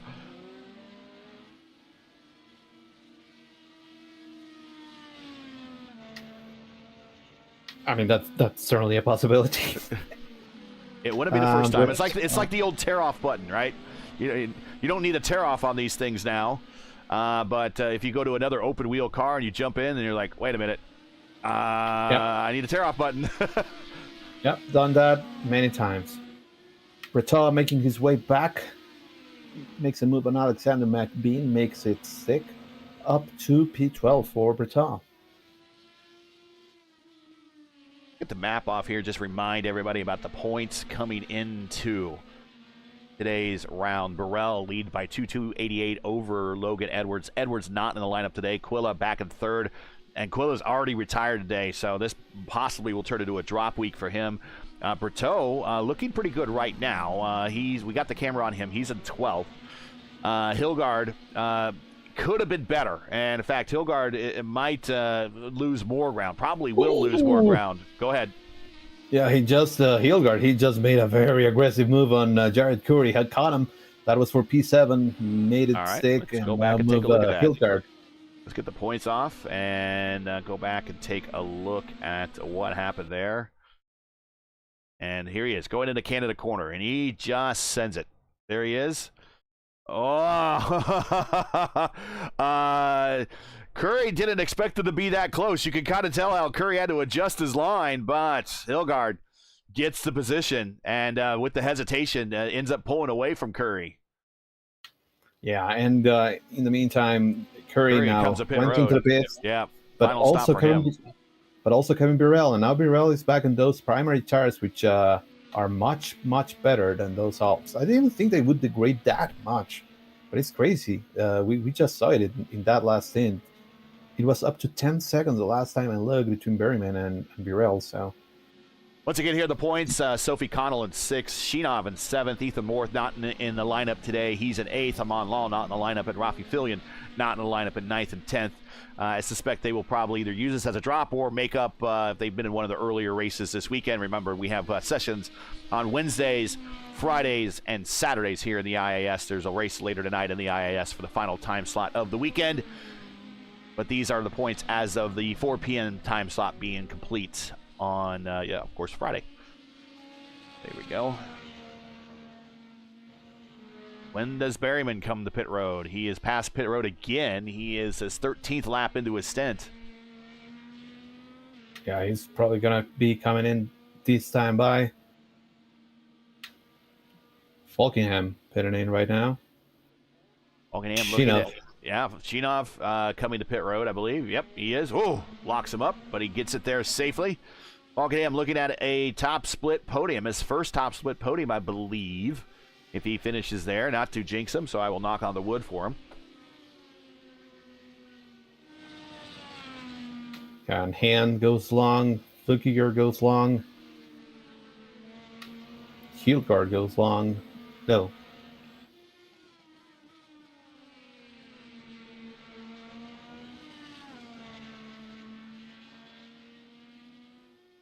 Yeah, Hilgard goes long.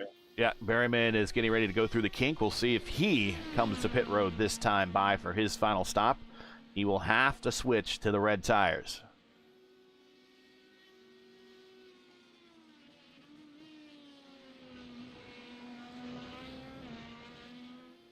Yeah, we'll see. So last time by, he did a 144.4. Very, very quick lap for him. He's only 4/10 off his fastest lap. It's a 144 flat. So very consistent, and here he comes to pit road for his final stop.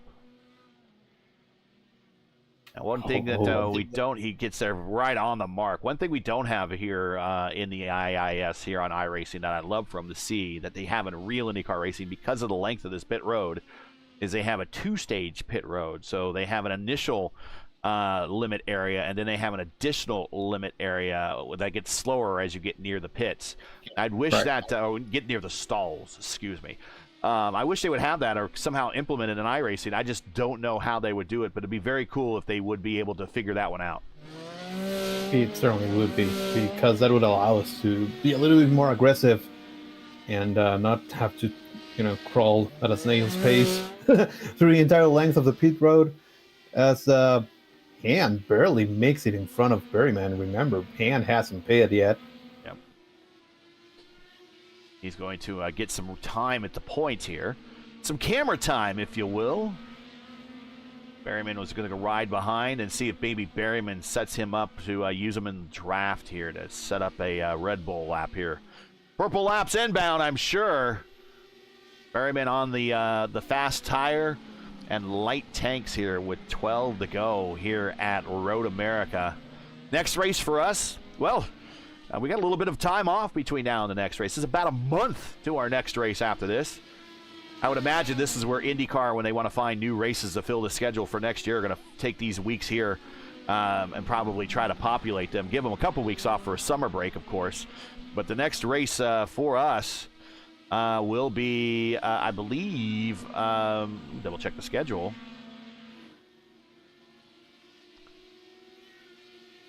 It is going to be Mid-Ohio. So we're actually 2 weeks off. And then we get about another couple weeks off, and then we will go to Nashville Super Speedway. Nice. Nashville should be a lot of fun. Has delivered last time we have been there.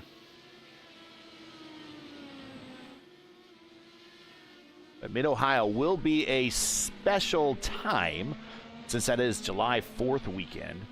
Right now, here you go. Here's the IIS preview. Mid-Ohio, right now, tentatively scheduled 9 p.m. Eastern for July 1st. That is a Wednesday. So we can give everyone the weekend for July 4th. Now, Antonio, you won't be celebrating July 4th, I'm sure of that. But most everyone else here probably, I would imagine, don't want to race that weekend. They just rather be outside blowing stuff up or just out with their friends. 100%. Yeah, no, I totally understand. We'll see what happens with there. The good thing about July 4th is I typically do get, since I work with pretty much only American companies, I do get their time off. So, but it lands on a Sunday, right? So maybe not. Well, some companies, what they have here, if it runs on the weekend, you have July 4th will actually be on Saturday this year. But a lot of companies will give like Friday off, and next year I'm assuming it will be Monday off, and so they call it July 4th, and then there's July 4th observed for companies and stuff, and so they can still give their employees an extra day off for a 4-day weekend, and if it falls in the middle of the week, then it's a day off. But so you have observed, and then you have the regular holiday, just how it works. Anything for an extra day off, right? Yep. Yeah, that's a goal. And I work for a British company, and they're definitely not giving us the 4th off. They didn't have to. Yeah, no, they probably won't. All right, let's see. Berryman is about to cross the line here. Let's see his speed. Remember, 144.4, the last lap he did on those primary tires. Oh, there it is. Right now, there it is. 143.4. A second faster second off than what he was doing in his slow laps toward the end of his last stint. And then he's shaved another 7/10 off from his fastest lap overall. Daniel Falkenham actually held the purple lap just for a split second until Berryman completed that lap. Yeah. But I imagine that the good on those alternates is going to go away very, very quickly. I can see another very quick lap here for Berryman, but then after that, he's going to be in conservation mode, although the gap between himself and Birel up to 18.8 seconds right now, almost 20 seconds. That's crazy. Hilgard, purple lap, 143.3.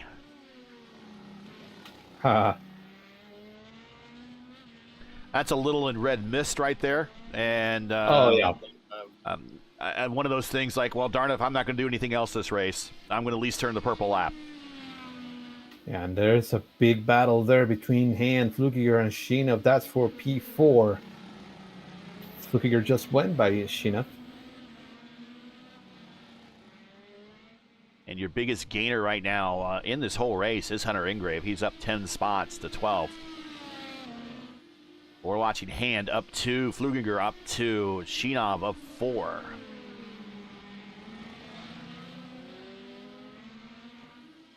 Ten to go here at Road America. Next race for us is Mid-Ohio, like I mentioned. A special start time Wednesday, 9 p.m. Eastern.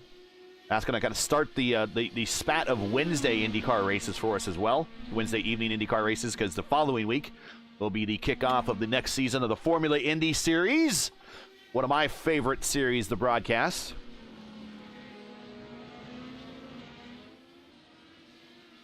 Oh, that was very close in front of Berryman. Oh, and That he's was- in deep was a traffic partner. right now. Yeah, he's got Mitchell Bott, Edson Toole. Toole in the Liquid Death, trying not to be Death of Berryman. Yeah, but last time by, without traffic, like Berryman didn't have any traffic. He did a 144.6. So does that mean that these alternate tires are good for one lap? Probably why he pushed so hard on that last stint to put up a big a delta as possible. At this point, I'm unsure really if Kevin has time to run him down with only 9 laps to go. Keep in mind, 9 laps here at Road America is an eternity. This is a 4-mile course. Although I've seen the recent measurement, it was 4 miles for the longest time, and now it's all of a sudden 4.04 miles. So with age, apparently Road America is stretching. It's a 404 error. Sight not found, yeah. Yeah, track not found. Nerdy joke. Okay. We'll see what Berryman turns this time as he's up the hill, headed to the line, puts up another lap.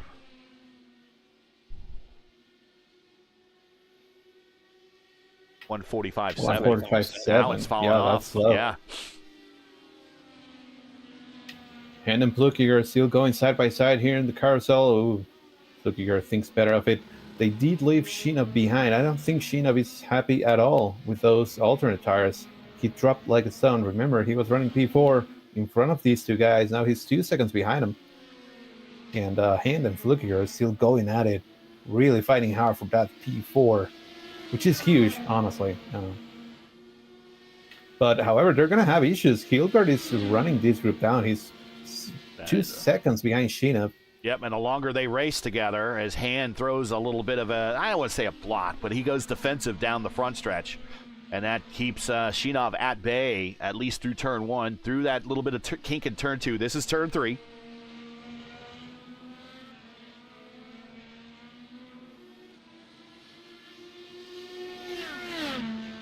Here's the kink down to 4. Now they're going down to 5. Very generous runoff area here people use. Look at the Hand all the way over the rumble strips. That's a 1X.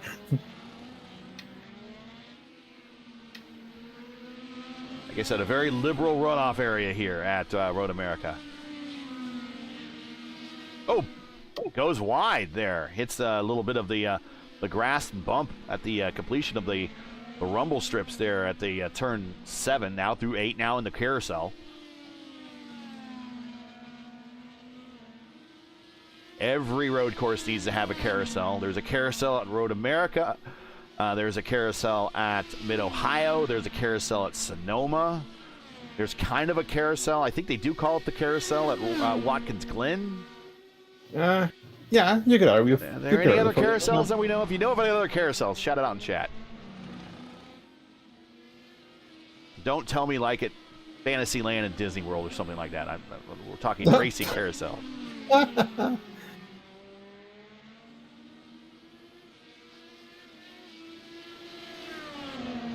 Oh, you have the ones at the Nürburgring. Yeah, sure. Just shout them out. I could definitely tell you about the North American IndyCar tracks. That's for sure. Yeah. Hilgard really reeling in Shinov. Go back to that battle as again trying to Lucas Hand Fluginger is like a little exciting to leave, but we'll go back and watch Hilgard as Now creeping closer to Shinov. I think Flukiger and Hand are kind of playing a little bit nice right now. I would imagine that Flukiger is just waiting to see if Hans' tires get a little bit more worn off. Shinov just missed turn 5 altogether. And now right there, Hilgard is there. Oh, look how late he breaks, Hilgard. He was able to close that gap from 2 car lengths to 1 just by breaking a little bit later on entry of turn 8. Now going through the carousel here. Hilgard go to the button. We'll see. Watch, there he is on the button. You see the green light up on the dash. Shoot. Not on the button now. He might not be able to. Yeah, I don't think he's close enough. Oh, Shinov powers through Canada quarter, almost to the kitty litter. Here we go through Bill Mitchell Bend. Up into the final corner. Does he take a stab now up the straightaway? On the button. Yes, on the button again. See the green on his dash. Here he goes to the inside. Yeah, moving up to 6th. Let's see, what a drive for Shinov. Yeah, a little bit of a shame that he has been dropping on this stint with those alternate tires, but he had been doing a fantastic job all the way out to P4, just before this last sequence. But, still shout out to him. He has had some really rotten luck on some of these fleet races, top fleet races, where he has been running around that same position, but something happens, and hopefully he's able to complete it this time by. Hilgard's going to catch that group of Flukiger and Hand very quickly, though. He is around. Yeah, we're watching. Our 5/10 quicker. There it is. Yeah, he's creeping closer, and he has time to do it. 6 to go. Yeah, and those primary tires, they are better. Remember, right now, Kevin Burrell is on that primary tire. He did a 145 flat. Peter Berryman leading, 146.6. The gap, instead of being 19 seconds, has dropped down to just under 15 seconds. I don't think he's going to have enough time, Burrell, but it should get a little bit closer.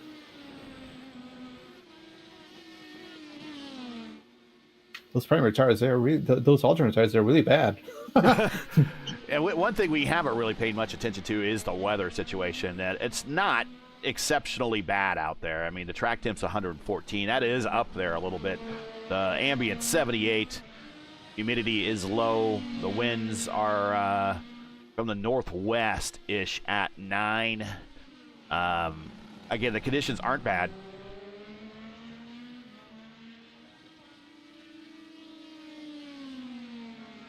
Flukiger gets a good run here. I mean, I probably think, okay, and goes offensive. Flukiger, he thinks better of it. He didn't want to do it. Long ways was not going to be the way to go in turn 5, so he tucks back in line.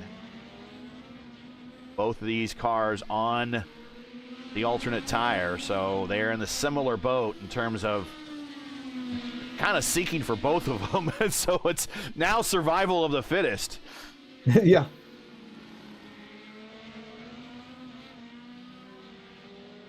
Speaking of boat, going back to the World Cup discussion, have you seen the Norwegian fans, what they've been doing?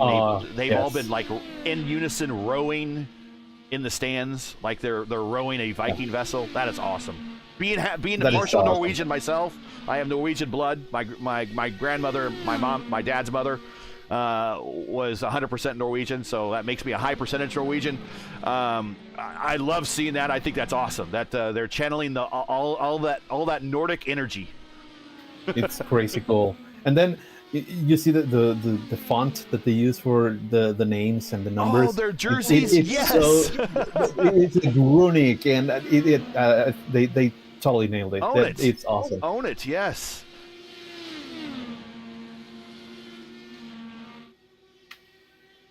All right, the gap now between Berryman and Burrell is 13.5 seconds. That's almost 2 seconds that lap. Berryman did a 1:46.5. But 4 to go. 1:44.8. So what he'll 4 do to is go, he'll but- probably get this down to like under 10 seconds, maybe in the 8-second neighborhood, but I don't think he'll get much closer than that. But hey, you know what? I'm talking, so prove me wrong. I'd love to see it. We're not looking at a finish that we had here back, if I remember right, back in 2022, where Will Lyon nipped Dave Porcelli coming to the checkered flag by a 1/10 of a second. That's the closest finish we had here on the Top Split broadcast. I was on the other channel, though. But we've had close finishes here before. If you go back to that Elite Racing League race we had here, that was extremely exciting back a couple seasons ago when Hunter Ingrave won that race. You can find that on the Elite Racing Network. But today, these drivers are definitely put a lot of space between themselves. 55 laps here at the 4-mile road course in Elkhart Lake, Wisconsin. 3 to go now for our leader, Berryman, at the line. Yeah, 1:46.6, but I don't think Burrell did a great job this last lap. Maybe he got a little bit of traffic in front of him. Yeah, that's a 1:45.2. Daniel Falkingham on the button on the main straight. He's looking for his Top Split broadcast podium. He's a regular on podium interviews with LGN on our Thursday night coverage of the Elite Racing League's Indy Light Series. He's dominating over there. And we'll get him here for the IIS here eventually. At least we got him out of that Oreo livery. Got him into a little bit more custom or proper IndyCar livery. Yeah, great race for him. Up in the top 5 the entire race, and then capitalizing on the issue that Hildegard had, as Flukiger now gets a very good run, but doesn't want to commit to the outside. He doesn't like that. Breton had to pit in. Oh, yeah, he was not going to be able to make it. He's going to lose P9 and drop like a rock. Yep, he's going to have to... he's actually going for some tires instead of just getting a splash and dash. That cost him a little bit more time. That allows Hunter Ingrave to get one more spot. Like a bonus pass there at the end of the race for Hunter Ingrave, now up 11 spots to 11th. He's going to not finish in the top 10, I don't think, unless someone in the top 10 has a late stop. But a good run for Hunter Ingrave. He just a bad qualifying attempt, it looks like. Yeah, up 11. That's very, very difficult to do here. That's done a great job.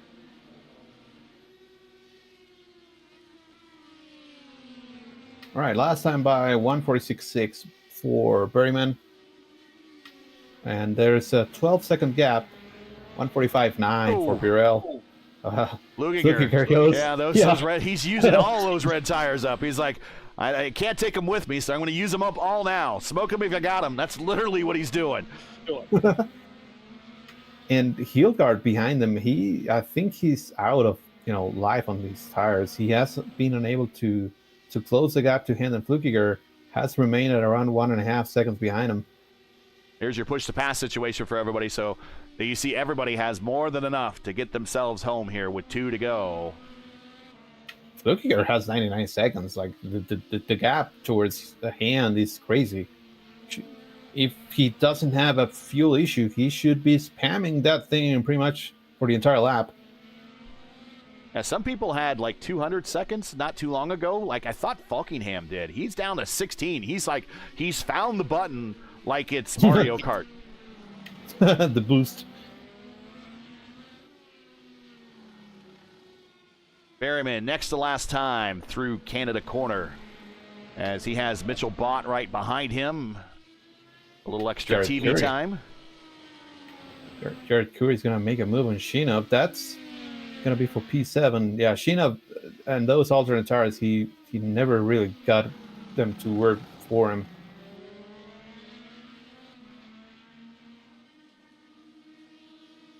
White flags out.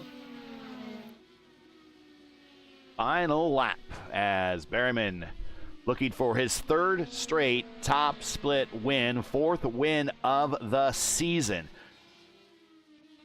All have been on road courses with the exception of the win at Gateway a couple of weeks ago and that thrilling battle between himself and Robert Malechka. But Berryman won at St. Pete in round 3, won at Detroit in round 8, won at Gateway round 9, and then round 10. Looking like another victory for the Englishman. And on top of that, he's not made every race this season. And imagine if he did make every race this season, or at least qualify for the points championship. He would definitely be a big-time contender. He only has a handful of starts, but every start he makes, he capitalizes. And he's normally my pick. Every time I see Berryman in the lineup, there is a safe bet there. I have not jinxed the man yet, and he's in a green livery. He's doing it to himself. So yeah. He's trying to do a double whammy here. But yeah, he has been fantastic and so clean. I bet he's looking forward to Mid-Ohio next on the calendar, but down the back straight in the Canada corner for the final time for Peter Berryman.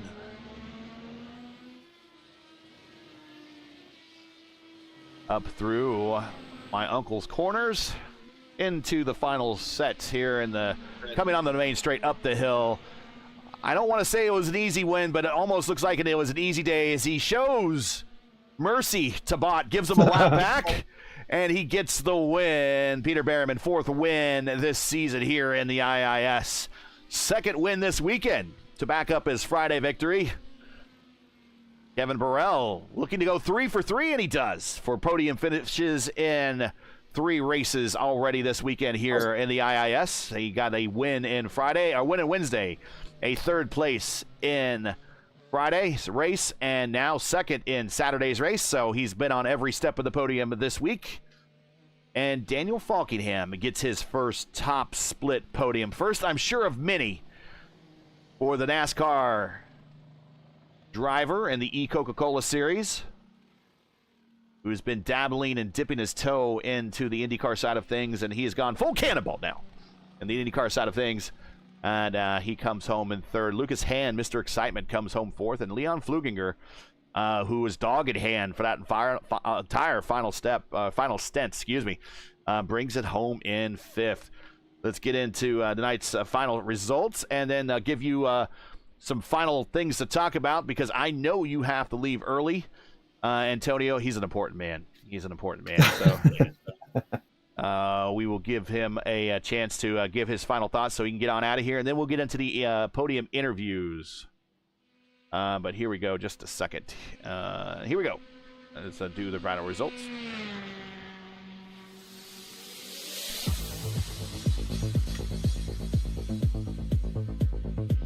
Peter Berryman with the win. 9 seconds over Kevin Burrell. So I said right around 8 seconds. He got in the neighborhood, 9 seconds. Daniel Falkingham in 3rd. Lucas Hand, Mr. Excitement, in 4th. Fluginger in 5th. Hilgard with that 40-second hold and speeding on pit road. It's going to cost him a podium finish. He comes home in 6th. Jared Curry, who came off a pretty good Open Series campaign. I think he finished on the podium there in the Open Series. He is 7th here. Alexander Shinov, a very consistent race, in 8th. Rashad Craig, former Open Series champion, in 9th. Alan Berteau, another Open Series champion. He's in 10th. And then we got Sophie Connell, another consistent finish for Sophie. Comes home 11th. Hunter Ingrave, your biggest gainer of the race. He comes home in 12th. He was about 11th at one point, so he must have gotten a battle with Sophie there at the end. I didn't see what happened, but he lost the position. No, it was Alan. Alan actually came behind Hunter, Sophie, and Alexander McBean, but he was able to make it back with that final pit stop that he did. Okay. So that late stop didn't hurt Alan as bad as we thought it would. McBean in 13th, Bott 14th, Walker 15th. Toole, Harker, McIntosh, McDermott, and Franco there in your top 20. Lewis, Pablo, Ty, the Jet, Kenny Smith, and Jack is your remainder of this 25-car field. Purple lap of the race goes to Christian Hilgard with a little bit of a red mist there, I'm sure. But I'll turn it over to you, Antonio. Your final thoughts here from today, and then looking forward to Road America going into July 4th weekend. Yeah, Mid-Ohio, right? Mid-Ohio, that's right. What am I trying to say? Mid-Ohio, yes. Man, I mean, Road America always delivers. I mean, it's such a scenic racetrack, and it's such a good racetrack that allows for racing, for side-by-side action, for doing different things, and having just a tiny bit of strategy changes. I would say the only thing that kind of is a little bit of a bummer is that being 55 laps, it really didn't allow us to do, or didn't allow the drivers to do any sort of strategy, like maybe try and do a two-step, or something that kind of separates them. But it is what it is. However, the racing itself was great, as it usually is here. And next in 2 weeks we're going to Mid Ohio then, which is going to be similar in a way, but very different in many others. It's a much more narrow track, has a ton of elevation changes. Although you can see here a couple with Mid Ohio, it's all the time. It's like a roller coaster. You're going up, you're going down. There are blind corners, there are off-camber corners. It's crazy, and the passing opportunities here at Road America, you have a ton of them. You have turn 1, you have turn 3, you have turn 5. You can make it in turn 8. You can make it in turn 14. You can make it also in turn 12, kind of the corner. So lots of places where you can make overtakes happen. Not so much with Mid Ohio. So track position is going to be key. Maybe doing an undercut to get that track position, changing the strategy, going off sequence, doing different things usually pays off at a place like Mid Ohio, where passing on the racetrack is very, very difficult. But looking forward to that. Good to have you here. You are excused and dismissed, sir. But thanks to have you here as always. Have a good remainder of your weekend. Say hi to the wife, of course, and make sure that you give your dad something good for Father's Day. Oh, Yeah, there he thank goes. you. I was about to say, oh, did we lose him already? No. No, well, the dad is watching from up above, but we're always thinking about him. All right, you got it. I'll talk to you later. That is Antonio Estrada, El Patron. You'll catch him on our oval coverage next time. Probably we're running this week, but we'll catch you later. Let's get into the interview room and see here. Who do we got in the interview room? We have them all. Still here. We'll drop you're in a still second. here. Okay, I was like, I still hear your voice. We'll drop in a second, but we have them all. All right, let's bring in Daniel Falkenham, and here is Daniel Falkenham making his first appearance here on the podium here for the Top Split broadcast. Congratulations. We knew it was just a matter of time with you. I think it's the new livery bringing you luck here. Congratulations, Daniel. Still making the transition to the IndyCars and going up against Top Split competition instead of the folks in the Elite Racing League. And my understanding is I'm hearing that you're going to take a stab here at the Pro Series, if the Pro Series spins back up. So you're probably using the IAS for a little bit of a live fire scrimmage exercise, but talk about your race here at Road America. You seem to be doing pretty well and taking to these IndyCars very well. You said you're dipping your toe in. I keep saying you've gone cannonball. You're full in. Yeah, well, I appreciate the kind words there, Gary. I have a lot of fun driving these cars, really. Like, I mean, obviously, like, NASCAR will always be my number one, but I always, like, try to dabble in, like, something else, because I always, like, try to be all around, like, to be versatile in anything I drive. But, yeah, I had a lot of fun. I know I was by myself the entire race, because, like, Peter, Kevin, and Christian, like, they're on another level, man. I mean, there's some weeks I do compete with them, but there's some weeks where I just gotta just be content with what I got. And today, I was just content with where I was running. I mean, I got lucky with Christian speeding on pit road. That's the only reason I got the podium. But, I mean, a podium's podium. I'm going to take it no matter what. But, yeah, I mean, yeah, I definitely want to give a shot at the pro stuff if that starts back up again. I definitely want to, like, give a shot at it. Just try something different. I probably won't be starting up until, like, the Coke season ends anyway. So that would be, like, a perfect time to try it. But we'll just have to wait and see. But, yeah. Had a fun race out here. I couldn't stick with those guys no matter how hard I tried at the beginning because, like, I know, like, we're all trying to save fuel so we can make a certain number at the end of the race.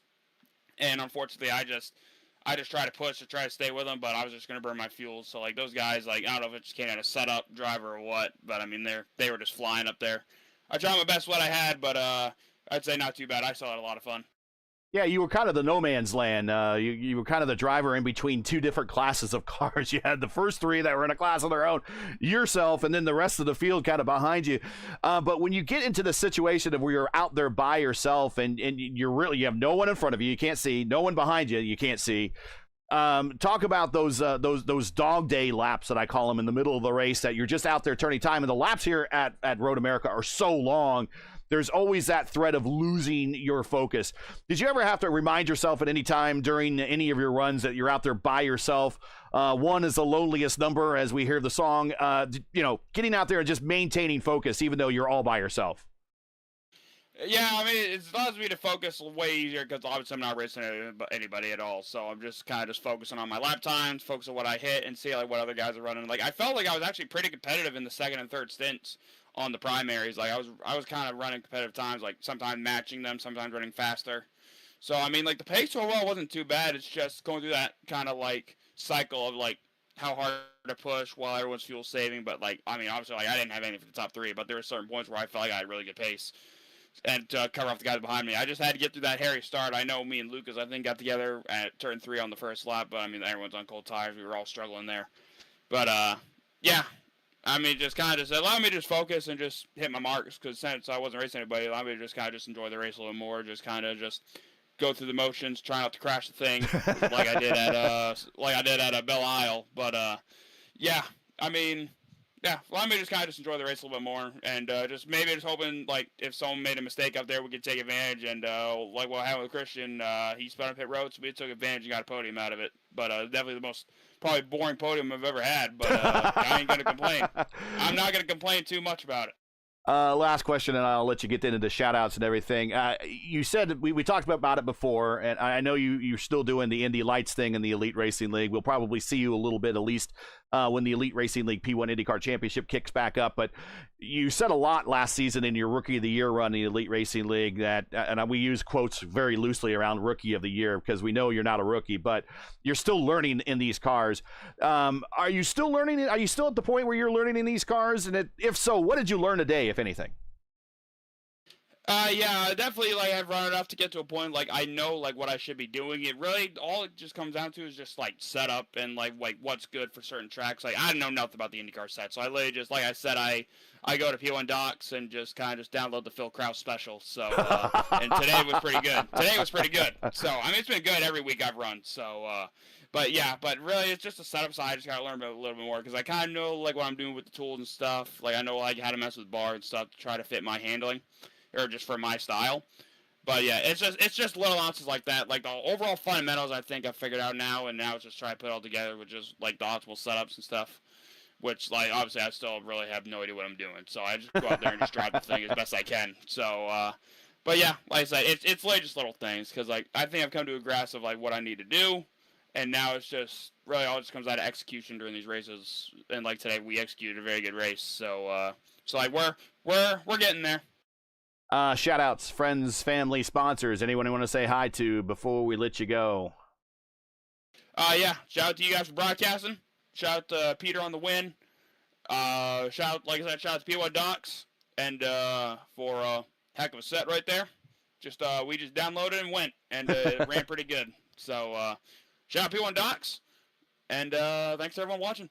That is Daniel Falkingham. Congratulations. We'll see you in a couple weeks when we get them in Ohio. All right, thanks, Gary. Because he is that fucking good. Anyways, he shouts out the guys at P1 Docs, and this is nothing. We're not shilling at all for P1 Docs, but he did mention Phil Krause, and I don't know if you were in the booth for this or not. Tony, you're still here with me right now, but if you were in the booth for this race back in 2024, were you in the booth for that one? And do you recall that Phil started that race 26th and raced all the way to the front and won that one? Oh yeah, I remember well. I remember looking at the lineup, and that Phil was in the lineup, and I was like, yeah, GG, he's not gonna lose because he had been performing that well. Yeah, that was races. Yeah. That was a 44.94 strength of field, so it was no slouch strength of field. There were 12 splits running that weekend, There was a high interest in the Indy cars because we had the year off, of course, thanks Motorsports Games. But Phil was, and that's the second highest strength of field race we've had at Road America here in the IIS of the broadcasted splits, and he started last and won that race and won it pretty handily by 1.2 seconds over Alex Van de Sant, despite starting 26th. And again, he's making the setups for P1 Docs. So if you need a setup and you still want to make the race later tonight and do pretty well, go to P1 Docs, get a sub, and apparently you could get yourself on the podium here like Daniel Falkenham, or at least have a good shot. You still have to have the talent, of course.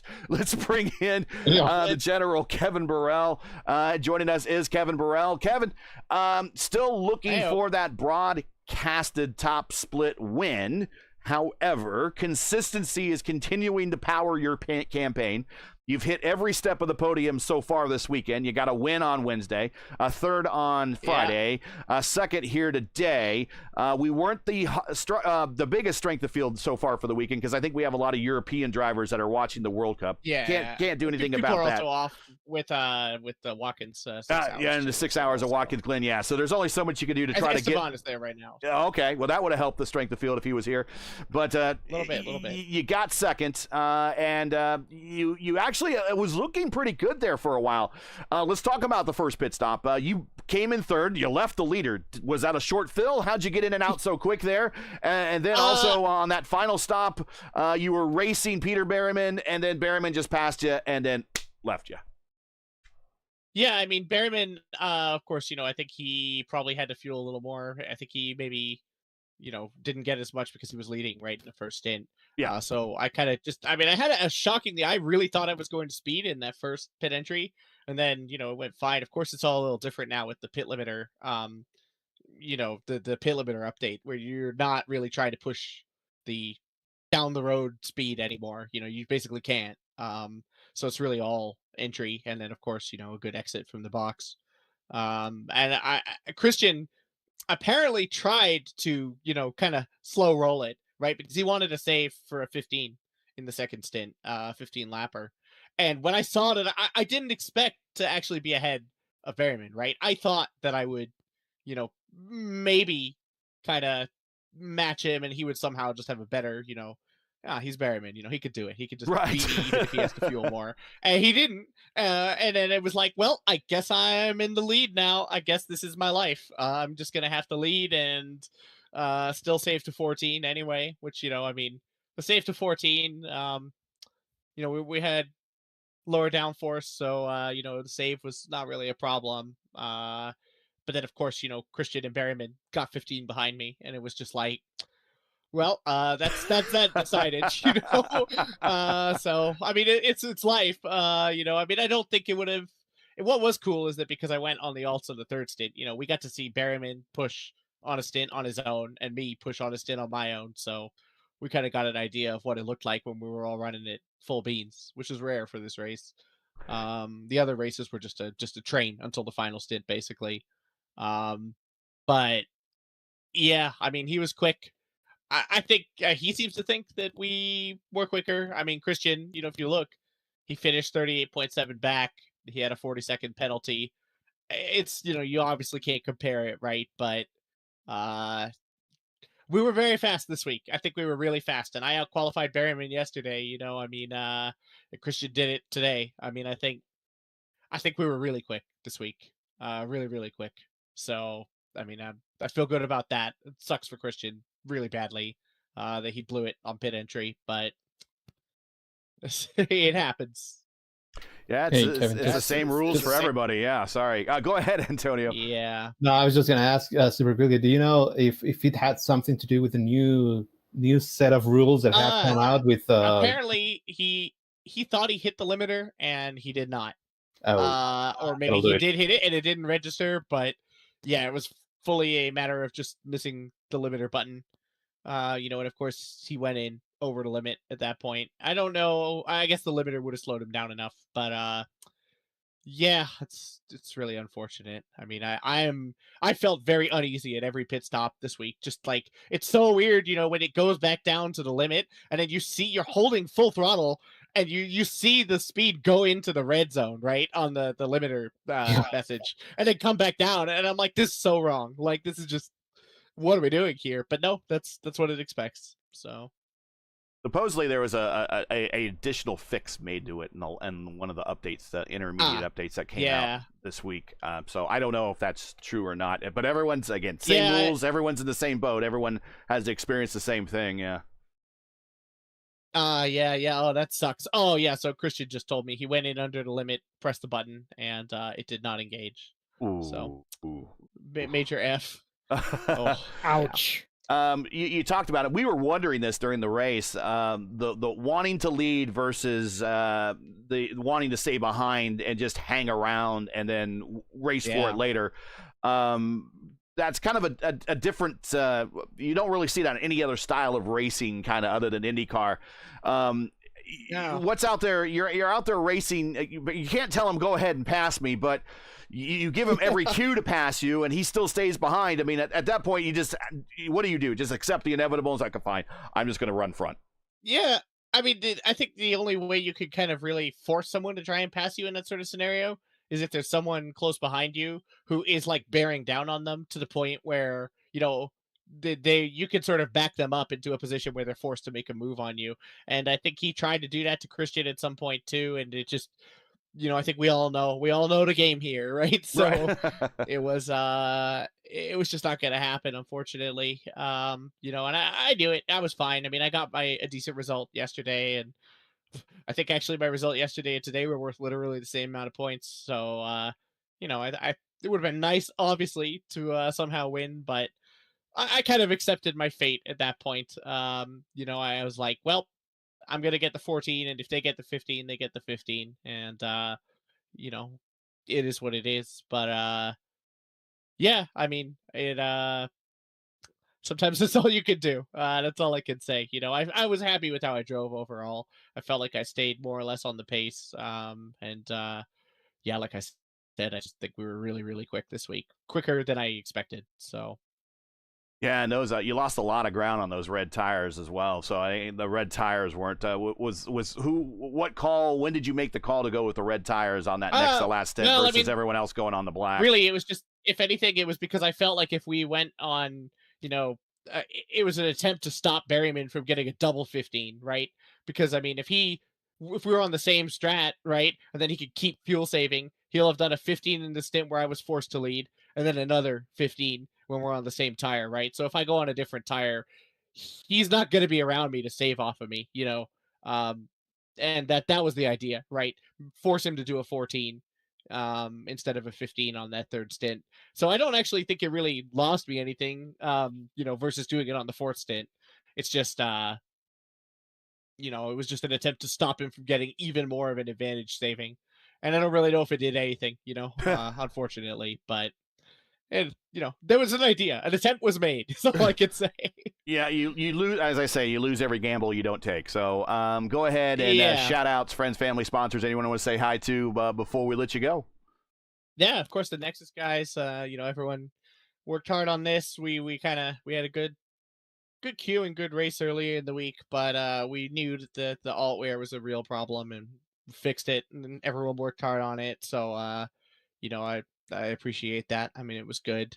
Just talking to the guys about that. And yeah, my family, of course. You guys for putting on great broadcasts. And yeah, just that's it. Looking forward to seeing you at Mid-Ohio. Yeah, it's going to be fun. In a couple of weeks. Well, congratulations. We'll get that first win eventually this year at some point on one of these broadcasts. I think so. But until then, still winless, at least on the top split broadcast, but still your points leader. Yeah. So at least on broadcasted races, feeling good. Pulling the whole Tom Stevo approach of no wins, but still leading the points. Congrats. We'll catch you at the next one. See you. And boom, he's out. And let's go to Peter Berryman here, our winner today. Here he is, Peter Berryman, joining us 3 in a row, 4th win this season on the Top Split broadcast. Congratulations, Peter. Just kind of hanging around those guys in the first couple of stints, and that final stint finally decided, yep, I'm just going to go and pull away and get this victory on my own, and that's exactly what you did. Congratulations, another stellar race for you. Yeah, I mean, on the outside, it seems like a fairly easy job, but to be honest, I don't really know what to think or how to take that one. The Nexus guys were so good this week. They definitely optimized their setup much better than I was able to. Yeah, they were able to make the car pretty fast on the straights and not so slow in the corners, and I just could not make that work. So I felt like a little thorn, a little sort of barnacle, just trying to cling on to the side of them, and hopefully I could make something happen. But yeah, these guys. I mean, I don't want to sound rude, but they basically handed the win to me. You know, I didn't have to do anything special. Obviously, Kevin not making the 15 kind of sealed his fate. I don't really think going red or black tire in that stint would have really changed much, but for the most part, I think that sort of took him out of the race. And then Christian, I feel like he would have won the race. Their car was just so fast compared to me, and he had the speeding penalty on pit road. So yeah, I don't really feel like I did much, and I've come away with a win, so you can't really complain too much about that. Kind of sounds to me like the Alex Palou method. It's just run your race and you do your thing, and the victory comes to you. The one big chief difference that we saw, and I think we asked him about it. We asked Kevin because on the next to last stop, he went with the alternates. You stayed with the primes and chose to go with the alternates on the last stint. That was a reactionary thing to you. So you were kind of dictating how he was going to do that last stop, whether you knew it or not. Were you surprised he went to the alternates on that last stint? And then once you passed him, you're just must be thinking, okay, now I got to really push because I know I have to run these exact same tires on my last stop, and he'll be on the preferred tire, so I got to build myself a Delta. Yeah, part of me was kind of surprised, I must admit. I assume he didn't want me to follow him and save more fuel. I don't think I would have been able to make a 15 again. No way. The pace was far too slow to make that work. So I assume that's probably why he went to the Reds. But at the same time, I feel like that just made things worse for him. Yeah, if he went to the Blacks, he could have played games. He could have dictated the pace and helped his teammate and still come away with a P2. So yeah, I mean, it's hard to say, right? Until he runs that strategy. It could have worked. It might not have worked. Who knows? But part of me was kind of glad because I didn't really need to save fuel at that point because the fuel saving was done. So I was able to get, like you say, separation, and it took all the stress off the final stint. I knew that the pace I had, especially in a straight line, the degradation probably wasn't going to be enough to sort of counter that. So I'm pretty happy it worked that way to get the separation on the primaries, and I basically had no stress, no pressure when I come out for my final stint, and I could sort of just stroke the car home without too much hassle. Well, 3 in a row. Shout outs, friends, family, sponsors. Anyone you want to say hi to before we let you go? Yeah, just thanks again to you guys as always for running the broadcast. It's good to get everyone together, especially for these races, and thanks to the Nexus guys, I suppose, for making these races enjoyable. And it's good to have fun competitive racing. I don't think I would enjoy it if I was just rocking up to these races and driving off in the distance on my own. So it's nice to have some proper competition and get pushed along every race. So yeah, thanks to those guys too. Yeah, keeps the iron sharp. So congratulations, Peter. We'll catch you in a couple of weeks at Mid-Ohio. See you guys. Have a good one. I did call him an Englishman. That's not an English accent, obviously, you were hearing. He's from Northern Ireland. And I believe you could pick that as one of your countries that you represent. And I think he has himself set at the UK, and I just called him an Englishman. I didn't want to insult him. So he's from Northern Ireland, but he's sporting the UK flag in the sim. Anyways, before we get out of here, Justin Petschauer is joining us in the booth. You were in the second split, weren't you not? And how did your race go? Yes, I was in second split. It was chaos. Started 19th, finished 8th somehow. Almost blundered at the start. Almost started on the Reds when I said I was going to start at the primaries. Good thing there was still enough time left to switch over to the primaries. Worked out in the end. There was a couple of... I don't know what... I'm just going to say this. I don't know whether I was in Road America or if I was in Baja, California for the Baja 1000, because good Lord. there were guys going off track left and right, throwing kitty litter everywhere, and it was just like, yoy. At least I didn't have at least I didn't have gravel break through the nose cone of my car and shut it off. Yes, the Formula One thing. So that's 2 top 10s for you in a row, is it not?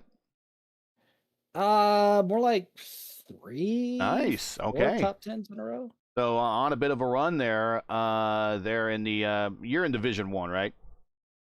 No, Division 2. You're in Division 2. 3. Okay. Division 3. No, yeah. Division. Oh, so not a bad run. I mean, you're going to be pretty. We'll have to see how you fall out in the points there, but you should be doing pretty well. We'll go ahead and make you the honorary Luis Gonzalez Nunez driver of the race with that that effort that you put in to join Hunter Ingrave in today's race. Hunter Ingrave was up 10 spots to come home in 12th, as he will be your Luis Gonzalez Nunez driver of the race.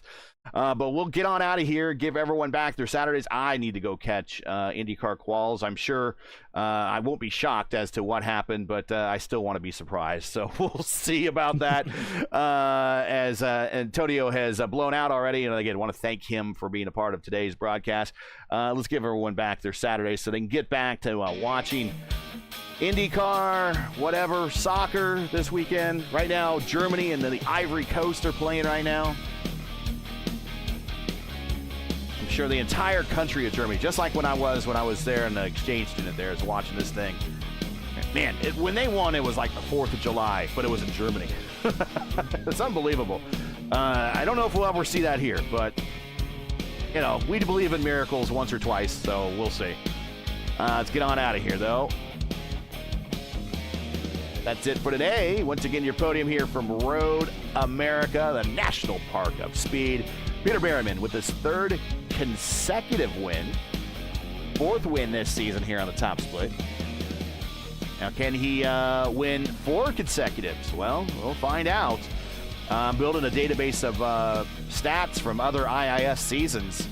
Certainly the ones that are really building the stats off of the ones that were broadcasted, whether it be done by us, the old channel, ERN when we did some for ERN, or virtualracing.net. I'm trying to broadcast. And then other than that, the only other races that will make the database will be those that had the highest split of that weekend.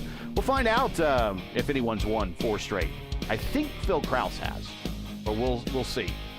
But join us again in 2 weeks on the 1st of July. It's Wednesday evening, 9 p.m. Eastern time for round 11 of the 2026 campaigns. The teams of drivers head to a very tight and technical Mid-Ohio sports car course.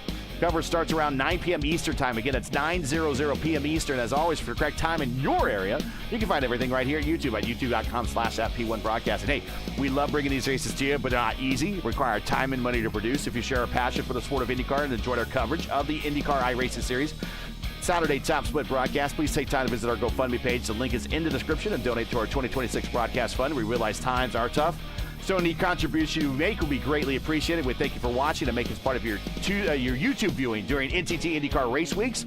Also, the Super Chat. You can send Super Chats as well, and the link to our GoFundMe is pinned in chat as well. So you can just click on that and head on over there if you like. Now, as you know, the YouTube algorithm game is not an easy one, so please help support P1 with the weekly grind. Leave a comment below. Let us know your thought on today's race. And if you enjoyed today's coverage, support us by smashing like in the video. If you're new, click subscribe, and while you're at it, hit the bell for weekly reminders so don't miss out on more P1's other iRacing programming, including our Monday night doubleheader. It's week 2 of season 3 of the 2026 iRacing season. Doubleheader kicks off at 8 p.m. Eastern time with the Indy Open Series at Atlanta and the Indy Next Road Series at Silverstone. So if you like open wheel racing, and you probably do if you're watching here today, then tune in to P1 on Monday night for our doubleheader. P1's IndyCar iRacing Series Saturday Top Split coverage is presented to you by 4D Racewear. Check out their line of made-for-sim racing gloves, shoes, and apparel. Visit them today at 4dracewear.com or click on the link in the description. For business inquiries to learn more about P1 and what we do, like us on Facebook. You can follow us on X and Instagram. You can follow all of our social links on Linktree. You can check them out in the description. So, El Patron, Tony Estrada, Ryan Skywalker, who is not able to join us tonight, this afternoon, Justin Peschauer, everyone at 4D Racewear here at P1. I'm Gary Gotso saying all thanks for watching. And to all of our men and women serving in the military and its first responders, Godspeed, God bless, and come home safe. Make sure to catch the real stars and cars of the NTT IndyCar Series tomorrow, June 21st, 2 p.m. Eastern time for the Expel Grand Prix at Road America. You can follow all the action on your local Fox affiliate on the Fox app. You also, outside the United States, you can watch us on the IndyCar Live app, or just join us old school with Mark Janes and the gang on IndyCar Radio, which is specifically Sirius XM Channel 218. Be sure to check your local listings for the correct broadcast times and station in your area. You can catch us again in 2 weeks, 9 p.m. Eastern Time, July 1st, at Mid-Ohio for the next race of the IndyCar iRacing Series Saturday top split right here on P1. We'll see you. We hope you enjoy watching Road America on Sunday, and happy Father's Day to everybody. We'll see you.